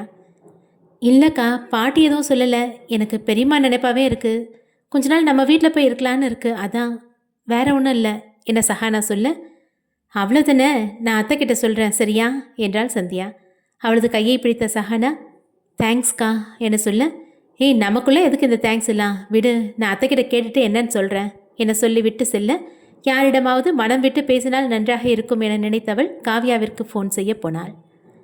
தனது அறைக்கு வந்த ஆதிரனுக்கு அவனை நினைத்து அவனுக்கே குழப்பமாக இருந்தது. அவள் பார்க்கலன்னா எனக்கு என்ன வந்துச்சு, இவ்வளோ நாளும் நான் இப்படியெல்லாம் இருந்ததே இல்லையே, அவனை பார்க்கணுன்னு நான் ஏன் நினச்சேன் என யோசித்து கொண்டிருக்க அவனது ஃபோன் ரிங்காக சிந்தனையிலிருந்து வெளியே வந்தவன் ஃபோனை எடுத்து பார்த்து உற்சாகமானான். அவனது ஆருயிர் தோழன் வம்சி அழைத்திருந்தான். ஹாய்டா, ஹவர் யூ, ரொம்ப பிஸியா, ஃபோன் கூட பண்ணுறதில்ல என்றான் ஆதிரன் உற்சாகமாக. டேய், ஃபோனில் என்னடா, நம்ம நேர்லேயே பேசலாம் என வம்சி சொல்ல, என்னடா சொல்கிற, நீ தான் அப்ராடில் செட்டில் ஆகிட்டியே, அப்புறம் எப்படி என்றான் ஆதிரன். ஹேய், நான் இப்போ சென்னையில் தான் இருக்கேன், இன்னும் கொஞ்ச நேரத்தில் உன் முன்னாடி இருப்பேன் என அவனுக்கு இன்ப அதிர்ச்சி தர, என்னடா சொல்கிற, உண்மையாவா என்றான் ஆதிரன் நம்ப முடியாமல். ஆமாண்டா, ஒரு முக்கியமான விஷயமா நான் இங்கே வந்திருக்கேன், நேரில் பார்க்குறப்ப நான் எல்லா விஷயத்தையும் சொல்கிறேன், நீ உன் வீட்டு லொக்கேஷனை மட்டும் எனக்கு ஷேர் பண்ணு, I will be there in few minutes என சொல்லி வம்சி ஃபோனை வைக்க ஆதிரன் அவனது வீட்டு லொக்கேஷனை வம்சிக்கு அனுப்பி வைத்தவன் தேவகியிடம் சென்று விஷயத்தை சொன்னான். அந்த தம்பிக்கிட்ட ஃபோனில் பேசினது தான், இப்போ தான் நேரில் பார்க்க போகிறேன், அவனுக்கு என்ன பிடிக்கும்னு சொல்லு, அவன் வரத்துக்குள்ளே எல்லாத்தையும் செஞ்சு வச்சிடுறேன் என தேவகி வம்சி மீதான பாசத்தில் சொல்ல, என்னம்மா உங்கள் மகன் எனக்கு இல்லாத கவனிப்பு அவனுக்கு மட்டும் பலமாக இருக்குது என கேட்க, அவன் தாய் இல்லாத பிள்ளைப்பா, அதனாலேயே அவனை எனக்கு ரொம்ப பிடிக்கும், நீயும் ஆதித்யாவும் மாதிரி அவனும் எனக்கு மகன்தான் என தேவகி உணர்ச்சி வசப்பட தன் தாயை பெருமையாக பார்த்தவன் வம்சிக்கு பிடித்த வகைகளையெல்லாம் பட்டியலிட்டான். சரிப்பா, இன்னும் 1/2 மணி நேரத்தில் எல்லாம் ரெடி ஆகிடும் என தேவகி சொல்ல ஆதிரன் அங்கிருந்து சென்றான். சஹானா சொன்னதை பற்றி தேவகியிடம் சொல்ல வந்த சந்தியா அவர் அறக்க பறக்க இருப்பதை பார்த்தவள், என்ன அத்தை, சமையல்லாம் முடிஞ்சதில்ல, இப்போ மறுபடியும் யாருக்கு சமைக்கிறீங்க என கேட்க தேவகி விஷயத்தை சொன்னவர், நீ போய் சஹானாவை கூட்டிட்டு வா, ஆளுக்கு ஒரு வேலையாக பார்த்தா சீக்கிரமாக வேலை முடியும் என சொல்ல மேலே சென்ற சந்தியா சஹானாவை அழைத்து கொண்டு கீழே இறங்கி வர ஏதோ ஒரு உள்ளுணர்வு தோன்ற ஆதிரன் நிமிர்ந்து சஹானாவை பார்க்க 4 கண்களும் ஒன்றை ஒன்று விட்டு பிரிய மனமில்லாமல் பார்த்து கொண்டிருந்தது. ஆதிரனையே பார்த்து கொண்டு இறங்கியவள் ஒரு படிக்கட்டை விட்டு அடுத்த படிக்கட்டில் கால் வைக்கப் போக சேலை தடுக்கி கீழே படிக்கட்டில் உருண்டு சென்றவள் மயங்கி கீழே விழப்போக ஆதிரன் அவளை தாங்கி பிடித்தான். ஏய் கண்ணத்தர என அவளது கண்களை தட்ட அவளிடம் எந்த அசைவும் இல்லை. அதற்குள் சந்தியா சென்று தண்ணீர் எடுத்துக்கொண்டு வர அதை வாங்கிய ஆதிரன் அவளது முகத்தில் தெளித்தான். மெதுவாக கண்களை திறந்தவள் ஆதிரன் மடியில் படுத்திருப்பதை பார்த்து பதறிப்போய் எழுந்தாள். ஏய் மெதுவா, எதுக்கு இப்படி பதற என்றான் ஆதிரன். தேங்க்ஸ் என ஒற்றை வரியில் சொன்னவள் எழப்போக கால் வலிக்க அப்படியே கீழே உட்கார்ந்தாள். என்ன ஆச்சுடி என சந்தியா கேட்க, கால் வலிக்குதுக்கா, எந்திரிக்க முடியல, கால் சுளுக்கிருச்சுன்னு நினைக்கிறேன் என கண்களில் வலியுடன் சொல்ல ஆதிரனுக்கு மனது என்னவோ செய்ய சட்டென அவளை தூக்கினான். அவன் அப்படி செய்வான் என நினைக்காத சஹானா பதறி போக சந்தியாவுமே அவனது செயலில் அதிர்ந்து போய் நின்றாள். என்னங்க நீங்க, விடுங்க, எதுக்கு இப்படி தூக்கிட்டு இருக்கீங்க, கீழே இறக்கி விடுங்க என சஹானா கெஞ்ச, உனக்கு தான் கால் சுளுக்கிருக்குல்ல, அப்புறம் எப்படி நடந்து போவ, அதான் உன்னை தூக்குனேன், உன்னை கொண்டு போய் ரூமில் விட்டுறேன் இரு என்ன சொல்ல, கால் சுளுக்கிருச்சுன்னா அது ஏன் பிரச்சனை, என்னோட வலி, அதை பார்த்துக்க எனக்கு தெரியும், இப்போ நீங்கள் இறக்கி விடலன்னா நான் கீழே குதிச்சிருவேன் என கோபத்துடன் சொல்ல ஆதிரன் அவளை கீழே இறக்கி விட்டான். கால் தரையில் பட்டதும் வலி உயிர் போக அப்படியே கீழே அமர்ந்தாள் சஹானா. அதை பார்த்த சந்தியா, அதான் உனக்கு இவ்வளோ பெயின் இருக்குல்ல, அவர் தூக்கிட்டு போய் உன்னை மேலே விடட்டும், டாக்டரை வர சொல்லலாம் என சொல்ல, இல்லைக்கா பரவாயில்ல, நான் பார்த்துக்கிறேன், நீ கொஞ்சம் ஹெல்ப் பண்ணு என்ற சஹானா எழுந்து நிற்க முயல சந்தியா அவளது கையை தாங்கி பிடித்தாள். சஹானா மெல்ல காலை எடுத்து வைக்கப் போக அவளால் சுத்தமாக முடியவில்லை. இருந்தாலும் வலியை பொறுத்து கொண்டு மெல்ல மாடிப்படி ஏற அதை பார்த்த ஆதிரன், எதுக்கு இப்படி பிடிவாதம் பிடிச்சிட்டு இருக்கிற, நான் தூக்குனா என்ன இப்போ என ஆதிரன் கேட்க அவன் சொன்னதும் திரும்பிய சஹானா, என்னை பார்த்துக்க எனக்கு தெரியும், உங்களுக்கு என்ன எம்எல்ஏ ஆக்கிற, என்ன சொன்னீங்க, நான் தூக்குனா என்ன இப்போவா, நீங்கள் யாருங்க முதல்ல என்ன தூக்கிறதுக்கு, உங்களுக்கு என்ன உரிமை இருக்குன்னு கேட்குறீங்க, நான் உங்கள் பிஏ தான், அதனால் தேவையில்லாமல் என் மேலே எந்த அக்கறையும் காட்ட வேணாம் என்றவள் மெதுவாக அங்கிருந்து செல்ல அவள் கேட்டதை நினைத்து அதிர்ந்து போய் நின்றான் ஆதிரன். அதுவரை நடப்பதையெல்லாம் வேடிக்கை பார்த்த அம்பிகா ஷாலினியிடம், என்னடி இவனை தூக்குறான், அதை போய் வேணான்னு சொல்கிறா, சரி எது எப்படியோ இதை நாம பயன்படுத்திக்கணும், இப்படி என்ன பண்ணுறேன்னா என்றவர் அவளின் காதில் ஏதோ சொல்ல அதை கேட்டு சிரித்த ஷாலினி, சரிம்மா அப்படியே பண்ணுறேன் இரு வந்துடுறேன் என்றவள் நேராக ஆதிரனிடம் சென்றாள்.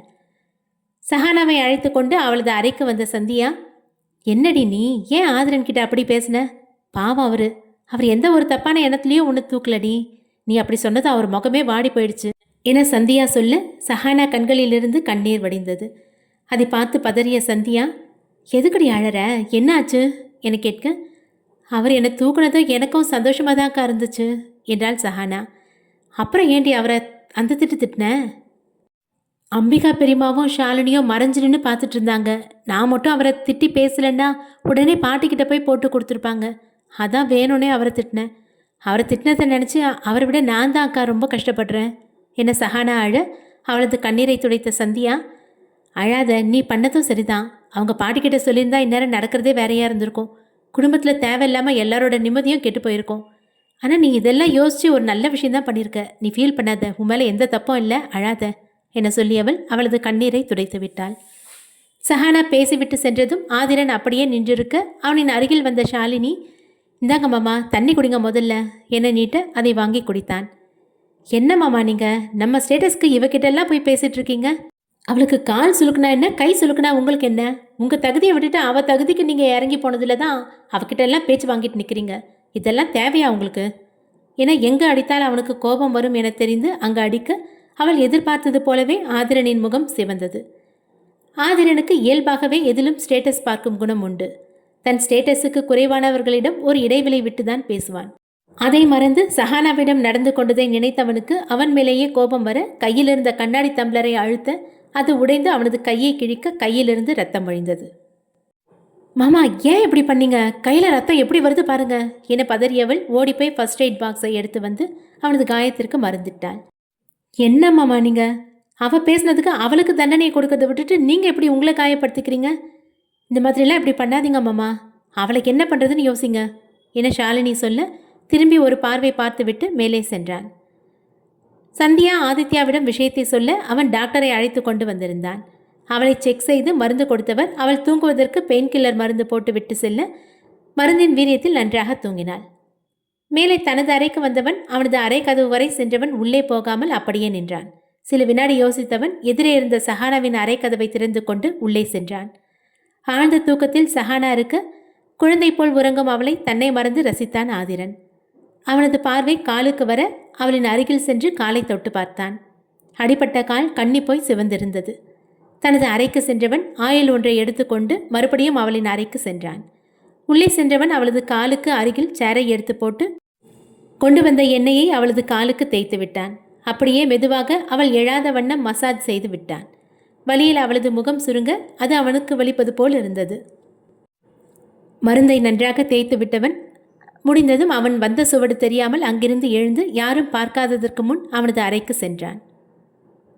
அந்தி சாயும் மாலை வேளை.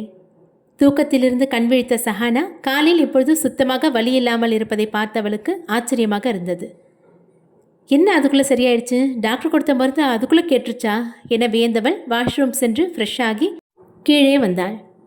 வெளியே கார்டனில் கமலும் கமலியும் விளையாடி கொண்டிருக்க அங்கு சென்றாள். கண்கள் அவர்கள் விளையாடுவதை பார்த்து கொண்டிருந்தாலும் அவளது எண்ணம் முழுவதும் செண்பகம் சொன்ன விஷயத்திலேயே இருந்தது.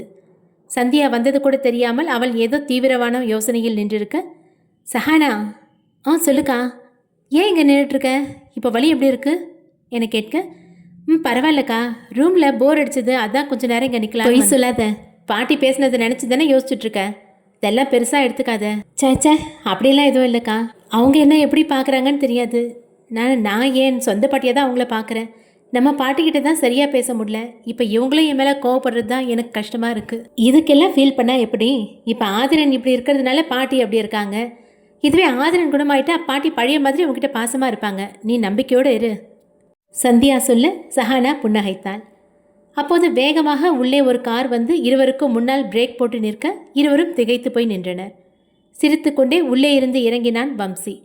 அவனை யார் என்று தெரியாததால் இருவரும் கேள்வியுடன் அவனை பார்க்க, ஹாய், ஐ எம் வம்சி என புன்னகைக்க பதிலுக்கு சிரித்த சந்தியா, நீங்கள் யாருன்னு தெரியலையே என கேட்க, அதுக்கு என்ன, தெரிஞ்சுக்கிட்டா போச்சு, I am Vamsi Krishna from US, நான் ஆதிரனோட ஃப்ரெண்ட் என சொல்ல, ஓ சாரி, உள்ளே வாங்க என்ற சந்தியா முன்னால் போக 2 அடி எடுத்து வைத்தவன் மறுபடியும் பின்னால் வந்தான். சஹானாவை பார்த்தவன், நீங்கள் உங்களை இன்ட்ரோ பண்ணிக்கவே இல்லை என கேட்க, ஓ சாரி, ஐ எம் சஹானா என்றாள் அவள். Nice name, you so pretty, look like angel. நான் இனி உங்களை ஏஞ்சல் தான் கூப்பிட போகிறேன் என சொல்ல அதை கேட்ட சஹானா அதிர்ந்து போய் பார்த்தாள். இதையெல்லாம் மேலே இருந்து பார்த்து கொண்டிருந்த ஆதிரன் அங்கிருந்த திட்டில் அடிபட்ட தன் கைகளை ஓங்கி குத்தினான். அவனால் கோபத்தை துளியும் கட்டுப்படுத்த முடியவில்லை. தலையை அழுத்தமாக கோதியவன் அவசர அவசரமாக கீழே இறங்கி வந்தான். வம்சி திடீரென அப்படி சொல்லவும் சஹானாவிற்கு என்ன செய்வதென்றே தெரியவில்லை. என்ன சொல்வது என தெரியாமல் அவள் தவித்து கொண்டிருக்க ஆபத் பாந்தவனாக அங்கு வந்தான் ஆதிரன். ஹாய்டா, என்ன எங்கே நின்றுட்ட, உள்ளவா என ஆதிரன் சொல்ல, டேய் மச்சி என்ற வம்சி அவனது அடிபட்ட கையை பிடிக்க, என முனக்கினான் ஆதிரன். என்னடா ஆச்சு என்ற வம்சி அவனது கையை பிடித்து பார்க்க கண்ணாடி துகள்கள் பட்டு கையில் ரத்தம் படிந்து காயம் ஏற்பட்டிருந்தது. அதை பார்த்து பதறிய சஹானா அவனது காயம்பட்ட கையை பிடித்தவள், என்னங்க என்ன ஆச்சு என அழ அவளது கண்ணீர் அவனது காயத்தில் விழுந்து சிதறியது. அவளது கையை உதறிய ஆதிரன், என்னை பார்த்துக்க எனக்கு தெரியும், உங்களுக்கு என்ன என் மேலே அக்கறை, நீங்கள் என் பிஏ தான், அதனால் தேவையில்லாமல் என் மேலே எந்த அக்கறையும் காட்ட வேணாம் என அவள் சொன்னதையே அவனும் சொல்ல அவள் அதிர்ந்து போய் நின்றாள். டேய் என்னடா, இப்போ என்ன ஆச்சுன்னு நீ உங்களை எப்படி பேசிகிட்டு இருக்க என்றான் வம்சி எதுவும் புரியாமல். ஒன்றும் இல்லை, வாடா போலாம் என ஆதிரன் கோபமாக உள்ளே செல்ல சஹானா இன்னமும் அப்படியே நின்று கொண்டிருந்தாள். சாரிங்க, அவன் ஏதோ டென்ஷனில் அப்படி பேசியிருப்பான், நீங்கள் எதுவும் மனசில் வச்சுக்காதீங்க என வம்சி சொல்ல சிறிது தூரம் சென்ற ஆதிரன் திரும்பி வம்சி இன்னமும் அங்கு நின்று கொண்டிருப்பதை பார்த்தவன், டேய் உன்னை உள்ளவான்னு சொன்னேன், நம்மக்கிட்ட வேலை செய்கிறவங்ககிட்ட நம்ம தகுதி கீழே போய் பேசினா நமக்கான மரியாதை கிடைக்காது, எல்லாத்தையும் ஒரு லிமிட்டுக்குள்ளே வச்சுக்கணும், அப்போ தான் எல்லாம் சரியாக இருக்கும் என்றவன் திரும்பவும் வந்து, நீ உள்ளவா என வம்சியை கையோடு அழைத்து சென்றான். அவன் பேசிய ஒவ்வொன்றும் சஹானா நெஞ்சில் முள்ளாய் குத்தியது. அப்பொழுதுதான் அவள் பேசிய வார்த்தைகளின் வீரியத்தை உணர்ந்தாள். எவ்வளவு நேரம் அப்படியே நின்று கொண்டிருந்தாலோ அழுது கண்ணீர் முழுவதும் கரைந்ததும் தன் நிலைக்கு வந்தவள் கண்களை துடைத்து கொண்டு உள்ளே சென்றாள். ஹாலில் அனைவரும் வம்சியிடம் பேசிக் கொண்டிருந்தனர். அந்த வீட்டு பிள்ளை போல் அனைவரிடமும் உரிமை எடுத்து சகஜமாக பேசிக் கொண்டிருந்தான் வம்சி. அனைவருக்கும் அவனை பிடித்துவிட்டது. வந்ததும் முதல் ஐஸை அம்பிகாவிற்கு வைக்க அவரை அதில் கரைந்து விட்டார். வேதாச்சலத்தையும் செண்பகத்தையும் தன் சொந்த தாத்தா பாட்டியைப் போல் எண்ணி பாசத்தை பொழிந்தான். உன் அம்மா அப்பாலாம் எப்படிப்பா இருக்காங்க என செண்பகம் கேட்க அதுவரை சிரித்து கொண்டிருந்த வம்சியின் முகம் வாடியது. அவன் முகம் திடீரென வாடவும் அதை பார்த்த அம்பிகா, என்னாச்சுப்பா, அம்மா கேட்குறாங்க, நீ எதுவும் பேசாமல் அமைதியாக இருக்க என கேட்க, இவனுக்கு அம்மா இல்லை அத்தை, அப்பா மட்டும்தான் என்றான் ஆதிரன். அச்சச்சோ, என்னை மன்னிச்சிருக்கண்ணா, எனக்கு இதெல்லாம் எதுவும் தெரியாது, உன்னை தேவையில்லாமல் கஷ்டப்படுத்திட்டேன் என செண்பகம் மன்னிப்பு கேட்க, சரியான கூறு கெட்டவ, எதை எப்போ கேட்கணும்னு இல்லை பாரு, புள்ள முகமே வாடி போயிருச்சு என வேதாச்சலம் செண்பகத்திடம் கோபப்பட, ஐயோ தாத்தா, அதெல்லாம் ஒன்றும் இல்லை, இதுக்கு போய் எதுக்கு பாட்டியை திட்டுறீங்க, அவங்க தெரியாமல் தானே கேட்டாங்க, விடுங்க என வேதாச்சலத்திடம் சொன்ன வம்சி செண்பகத்திடம், நான் பிறந்ததுமே என் அம்மா இறந்துட்டாங்க பாட்டி, என் அப்பா பெரிய பணக்காரர், வெரி பிஸி பிஸ்னஸ்மேன், கோடிக்கணக்கான சொத்து இருக்குது, வாரத்துக்கு ஒரு தடவை அவரை நான் பார்க்குறதே அதிசயமாக இருக்கும், எனக்கு ஒவ்வொரு வேலை செய்கிறதுக்கும் ஒவ்வொரு ஆள் இருக்குது, ஆனால் எல்லாரும் கடமைன்னு தான் செய்வாங்க, உண்மையான அக்கறையில் என்ன சாப்பிட்டியான்னு கேட்கறதுக்கு அங்கே ஆள் இல்லை, கிட்டத்தட்ட என்ன பணக்கார அனாதைன்னு சொல்லலாம் என கண்களில் வேதனையுடன் சிரித்து கொண்டே அவன் சொல்ல, அதை கேட்ட அனைவருக்கும் என்ன பேசுவதென தெரியாமல் அமைதியாக இருந்தனர். வாசலில் நின்று அதை கேட்ட சஹானாவிற்கும் மனது கஷ்டமாக இருந்தது. எப்படி இவர் இவ்வளோ சோகத்தை மனசில் வச்சுக்கிட்டு எதுவும் நடக்காத மாதிரி சிரிச்சிட்ருக்காரு, நமக்கு அம்மா அப்பா இல்லைன்னாலும் நமக்காவது அவங்க ஸ்தானத்துலேருந்து பார்த்துக்க பெரியம்மா பெரியப்பா இருந்தாங்க, ஆனால் இவர் பெத்தாப்பா உயிரோடு இருந்தோம் தன்னை அனாதன்னு சொல்கிறாரு, மனசில் எவ்வளோ வலி இருந்தால் இந்த வார்த்தை வரும், கடவுள் ஏன் இப்படி ஒவ்வொருத்தருக்கும் ஒரு கஷ்டத்தை கொடுக்குறாரு என வம்சிக்காக பரிதாபப்பட்டாள் சஹானா. வம்சி சொன்னதை கேட்ட செண்பகத்திற்கு அழுகை வர கண்களை துடைத்து கொண்டவர், நீ வருத்தப்படாதப்பா, உனக்கு யாரும் இல்லைன்னு நினைக்க வேணாம், நாங்கள் எல்லாம் இருக்கோம், இனிமேல இப்படியெல்லாம் சொன்னேன்னா அவ்வளோதான் பார்த்துக்க என கோபமாக சொல்ல, அதற்கு சிரித்த வம்சி, ஓகே பாட்டி, இனி அப்படிலாம் சொல்ல மாட்டேன், அதே மாதிரி நீங்கள் எல்லாம் என் மேலே பரிதாபப்படக்கூடாது, எனக்கு என்ன பரிதாபமாக பார்த்தா பிடிக்காது, என்னையும் உங்கள் பேரனா நினச்சிக்கோங்க, அவன் மேலே பாசம் காட்டுற மாதிரி என் மேலேயும் பாசம் காட்டணும், அதே மாதிரி அவனை திட்டுற மாதிரி என்னையும் திட்டணும், சரியா என சொல்ல, அதை கேட்டு சிரித்த செண்பகம், அதுக்கு என்னப்பா, செஞ்சுட்டா போச்சு, நீ போய் குளிச்சுட்டு வா, சாப்பிடலாம் என்றவர் தேவகியிடம் திரும்பி, சாப்பாடு ரெடியா தேவகி என கேட்க, எல்லாம் ரெடியாக இருக்கத்த, வம்சி வரான்னு ஆதரன் சொன்னதும் அவனுக்கு பிடிச்ச எல்லாத்தையும் செஞ்சு வச்சுட்டேன், அவன் ஃப்ரெஷ் ஆகிட்டு வந்ததும் சாப்பிடலாம் என தேவகி சொல்ல, அவரை அணைத்து கொண்ட வம்சி, ரொம்ப ரொம்ப தேங்க்ஸ்மா என சொல்ல தேவகி நெகிழ்ந்து போனார். என்னதான் ஆதித்யாவும் ஆதிரனும் அவரிடம் பாசமாக இருந்தாலும் இப்படி கட்டி அணைத்து பாசத்தை காட்டியதில்லை. இன்று வம்சி அதை செய்ததும் தாயுள்ளம் குளிர்ந்தது. இவனை விட்டா இன்னைக்கு பூராவும் பேசிட்டே இருப்பான், டேய் நீ முதல்ல போய் ஃப்ரெஷ் ஆகிட்டு வாடா, நீ வந்ததுக்கு அப்புறம் தான் சாப்பாடுன்னு அம்மா எங்கள் யாருக்கும் சாப்பாடு கண்ணில் காட்டல என ஆதிரன் சோகமாய் சொல்ல, தேவகி அவனை செல்லமாக கன்னத்தில் தட்டினார். உனக்கு இன்னைக்கு சாப்பாடு கட்டு என சொல்ல, மா என்ன நீங்கள் இப்படி சொல்லிட்டீங்க, நீங்கள் செஞ்ச சமையல் வாசம் இந்த வீட்டையே தூக்குது, என 4 அடி வேணாலும் அடிச்சுக்கோங்க, ஆனால் சாப்பாடு மட்டும் இல்லைன்னு சொல்லிடாதீங்க என சரண்டராக, அப்படி வா வழிக்கு என சிரித்த தேவகி வம்சியிடம், சரிப்பா போய் ஃப்ரெஷ் ஆகிட்டு வாப்பா சாப்பிடலாம் என சொல்ல அவன் தலையாட்டினான். ஆமாம், ஏதோ முக்கியமான விஷயமா நீ வர அப்படின்னு ஆதிரன் சொன்னா, என்னவா விஷயம் என வேதாச்சலம் கேட்க, சஹானாவை பார்த்த வம்சி, எனக்கு சொந்தமான ஒன்று இங்கே இருக்குது, அதான் அதை தேடி இங்கே வந்தேன் என சொல்ல, சஹானா மட்டுமின்றி மற்றவர்களும் அவன் என்ன சொல்கிறான் என புரியாமல் பார்த்தனர். உனக்கு சொந்தமான ஒன்றா, நீ என்னப்பா சொல்கிற என்றார் செண்பகம். நீ வெளிநாடுன்னு ஆதிரன் சொன்னா, உனக்கு இங்கே சொத்து எதுவும் இருக்கா என்ன என கேட்டார் வேதாச்சலம். இல்லை தாத்தா, எனக்கு இங்கே சொத்து எதுவும் இல்லை என சிரித்து கொண்டே சொல்ல, அப்புறம் உனக்கு சொந்தமானது என்ன இருக்குப்பா என தேவகி கேட்க, இங்கே தான் என் தேவதை இருக்கா என சொல்ல, ஆதிரனும் சஹானாவும் ஒரே நேரத்தில் அதிர்ந்து போயினர். அதே அதிர்ச்சியுடன் அவன் சஹானாவை பார்க்க, அவளும் அதிர்ந்து போய் வம்சியை பார்த்தாள். தேவதையா, என்ன சொல்ற நீ என வேதாச்சலம் கோபமாக கேட்க, தேவதன் சொன்னது நான் கல்யாணம் பண்ணிக்க போகிற பொண்ணு தாத்தா என வம்சி சிரிக்க, கல்யாணமா, எப்படா, சொல்லவே இல்லை என்றான் ஆதிரன். இனிதாண்டா பொண்ணு பார்க்கணும் என வம்சி சொல்ல, என்னப்பா சொல்கிற, கொஞ்சம் புரிகிற மாதிரி சொல்ல என செண்பகம் கேட்க, பாட்டி என் அப்பா அவரோட பிஸ்னஸ் பார்ட்னர் பொண்ணை எனக்கு கல்யாணம் பண்ணி வச்சு லாபம் பார்க்கலான்னு பிளான் போட்டார், எனக்கு அந்த பொண்ணை பிடிக்கல, அந்த பொண்ணுன்னு இல்லை, எனக்கு அந்த ஊர் பொண்ணுங்களையே பிடிக்கல, எனக்கு இந்திய கலாச்சாரத்தில் வளர்ந்த பொண்ணு தான் கல்யாணம் பண்ணணும்னு ஆசை, அதான் எனக்குன்னு பிறந்தவளை தேடி கண்டுபிடிச்சி கடத்திட்டு போயிடலான்னு வந்தேன் என சொல்ல, அதை கேட்ட மற்றவர்கள் சிரித்தனர். வந்ததிலிருந்து துரு துருவென்று பேசிக் கொண்டிருக்கும் வம்சியையே பார்த்து கொண்டிருந்தாள் ஆதிரனின் தங்கை ஹரிணி. 6 அடி உயரத்தில் 6 பேக் உடம்புடன் நல்ல மாவு நிறத்தில் இருந்தவனை அவளுக்கு பார்த்ததுமே பிடித்து விட்டது. இதை தான் சொன்னியா? நான் தான் தப்பா நினைச்சிட்டேன் என்றார் வேதாச்சலம். சரிப்பா, நீ போய் ஃப்ரெஷ் ஆயிட்டு வா என தேவகி மீண்டும் சொல்ல அங்கிருந்து சென்றான். நல்லா துருதுருன்னு இருக்கான்ல, இவங்கிட்ட பேசிட்டு இருந்தா நேரம் போகிறதே தெரியல என அம்பிகா சொல்ல, உனக்கே இவனை பிடிச்சிருக்குன்னா அப்போ அதிசயம்தான் என செண்பகம் சொல்ல மற்றவர்கள் சிரித்தனர். உனக்கு என்னை ஏதாவது சொல்லனா பொறுக்காதே, என்னமோ பண்ணுங்க என்று அம்பிகா செல்ல, பாவத்தை ஏன் அவங்கள எப்படி சொன்னீங்க, வருத்தப்பட்டு போகிறாங்க பாருங்க என தேவகி சொல்ல, நீ சும்மா இரு, உன்னை மாதிரி வாயில்லா பூச்சி மாதிரி இருந்தா அவ்வளோதான். நீ தான் எப்படின்னா உனக்கு அப்புறம் வந்த சாந்தி அதுக்கு மேலே பயந்து கிடக்குறா. வீட்டுக்கு வந்த மருமகளுங்க இப்படி இருக்கிறதுனால தான் அவர் ராஜ்யம் பண்ணலான்னு நினைக்கிறா. எல்லாம் உங்களை சொல்லணும் என செண்பகம் கோபப்பட, சரி சரி விடு, போமா போய் சாப்பாடு எடுத்து வைங்க என வேதாச்சலம் சொல்ல தேவகியும் சாந்தியும் அங்கிருந்து சென்றனர். என்ன செண்பகம், நீ நல்லா இருக்க குடும்பத்தில் நீயே பிரச்சனையை உண்டாக்கிடுவ போலவே. வீட்டுக்கு வந்த மருமகள்கிட்ட பாசத்தை காட்டுறதுல பாதியாவது நீ பெத்த பொண்ணு மேலே காட்டலாம்ல என வேதாச்சலம் ஆதங்கத்துடன் சொல்ல, எனக்கு அவன் மேலே பாசம் இருக்குங்க, அதுக்காக அவள் என்ன பண்ணாலும் அதை ஆதரிக்கணும்னு ஒன்றும் அவசியம் இல்லையே. நீங்கள் ஒருத்தர் செல்லம் கொடுத்து தான் அவள் இந்த அளவுக்கு வந்து நிற்கிறா. இதில் நான் பாசத்தை காட்டலன்னு வேற சொல்லிட்டு இருக்கீங்க.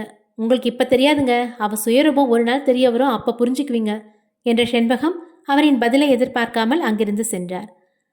ஹாலில் அனைவரும் சென்றிருக்க ஆதிரனும் சஹானாவும் மட்டும் நின்று கொண்டிருந்தனர். சஹானாவின் அருகில் வந்த ஆதிரன், என்ன பணக்கார பையனா இருக்கான், எப்படி பேசி மடக்கலான்னு பிளான் போட்டுட்ருக்கியா?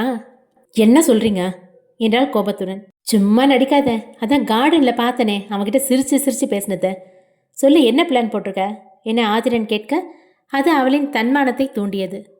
ஆமாம், அவர் பார்க்க ஹீரோ மாதிரி அழகாக இருக்காரு, நிறைய படிச்சிருக்காரு, சொத்து இருக்குது, எப்படி மடக்கலாம் தான் யோசிச்சுட்டு இருந்தேன். இப்போ என்ன அதுக்கு என கோபத்துடன் கேட்க, ஏய் உனக்கு எவ்வளோ தைரியம் இருந்தால் என்கிட்ட எப்படி சொல்லுவ உன்னை என அவளை அடிக்க கை ஓங்க அவனின் கையை பிடித்தவள், உங்ககிட்ட சொல்கிறதுக்கு நான் எதுக்கு பயப்படணும்?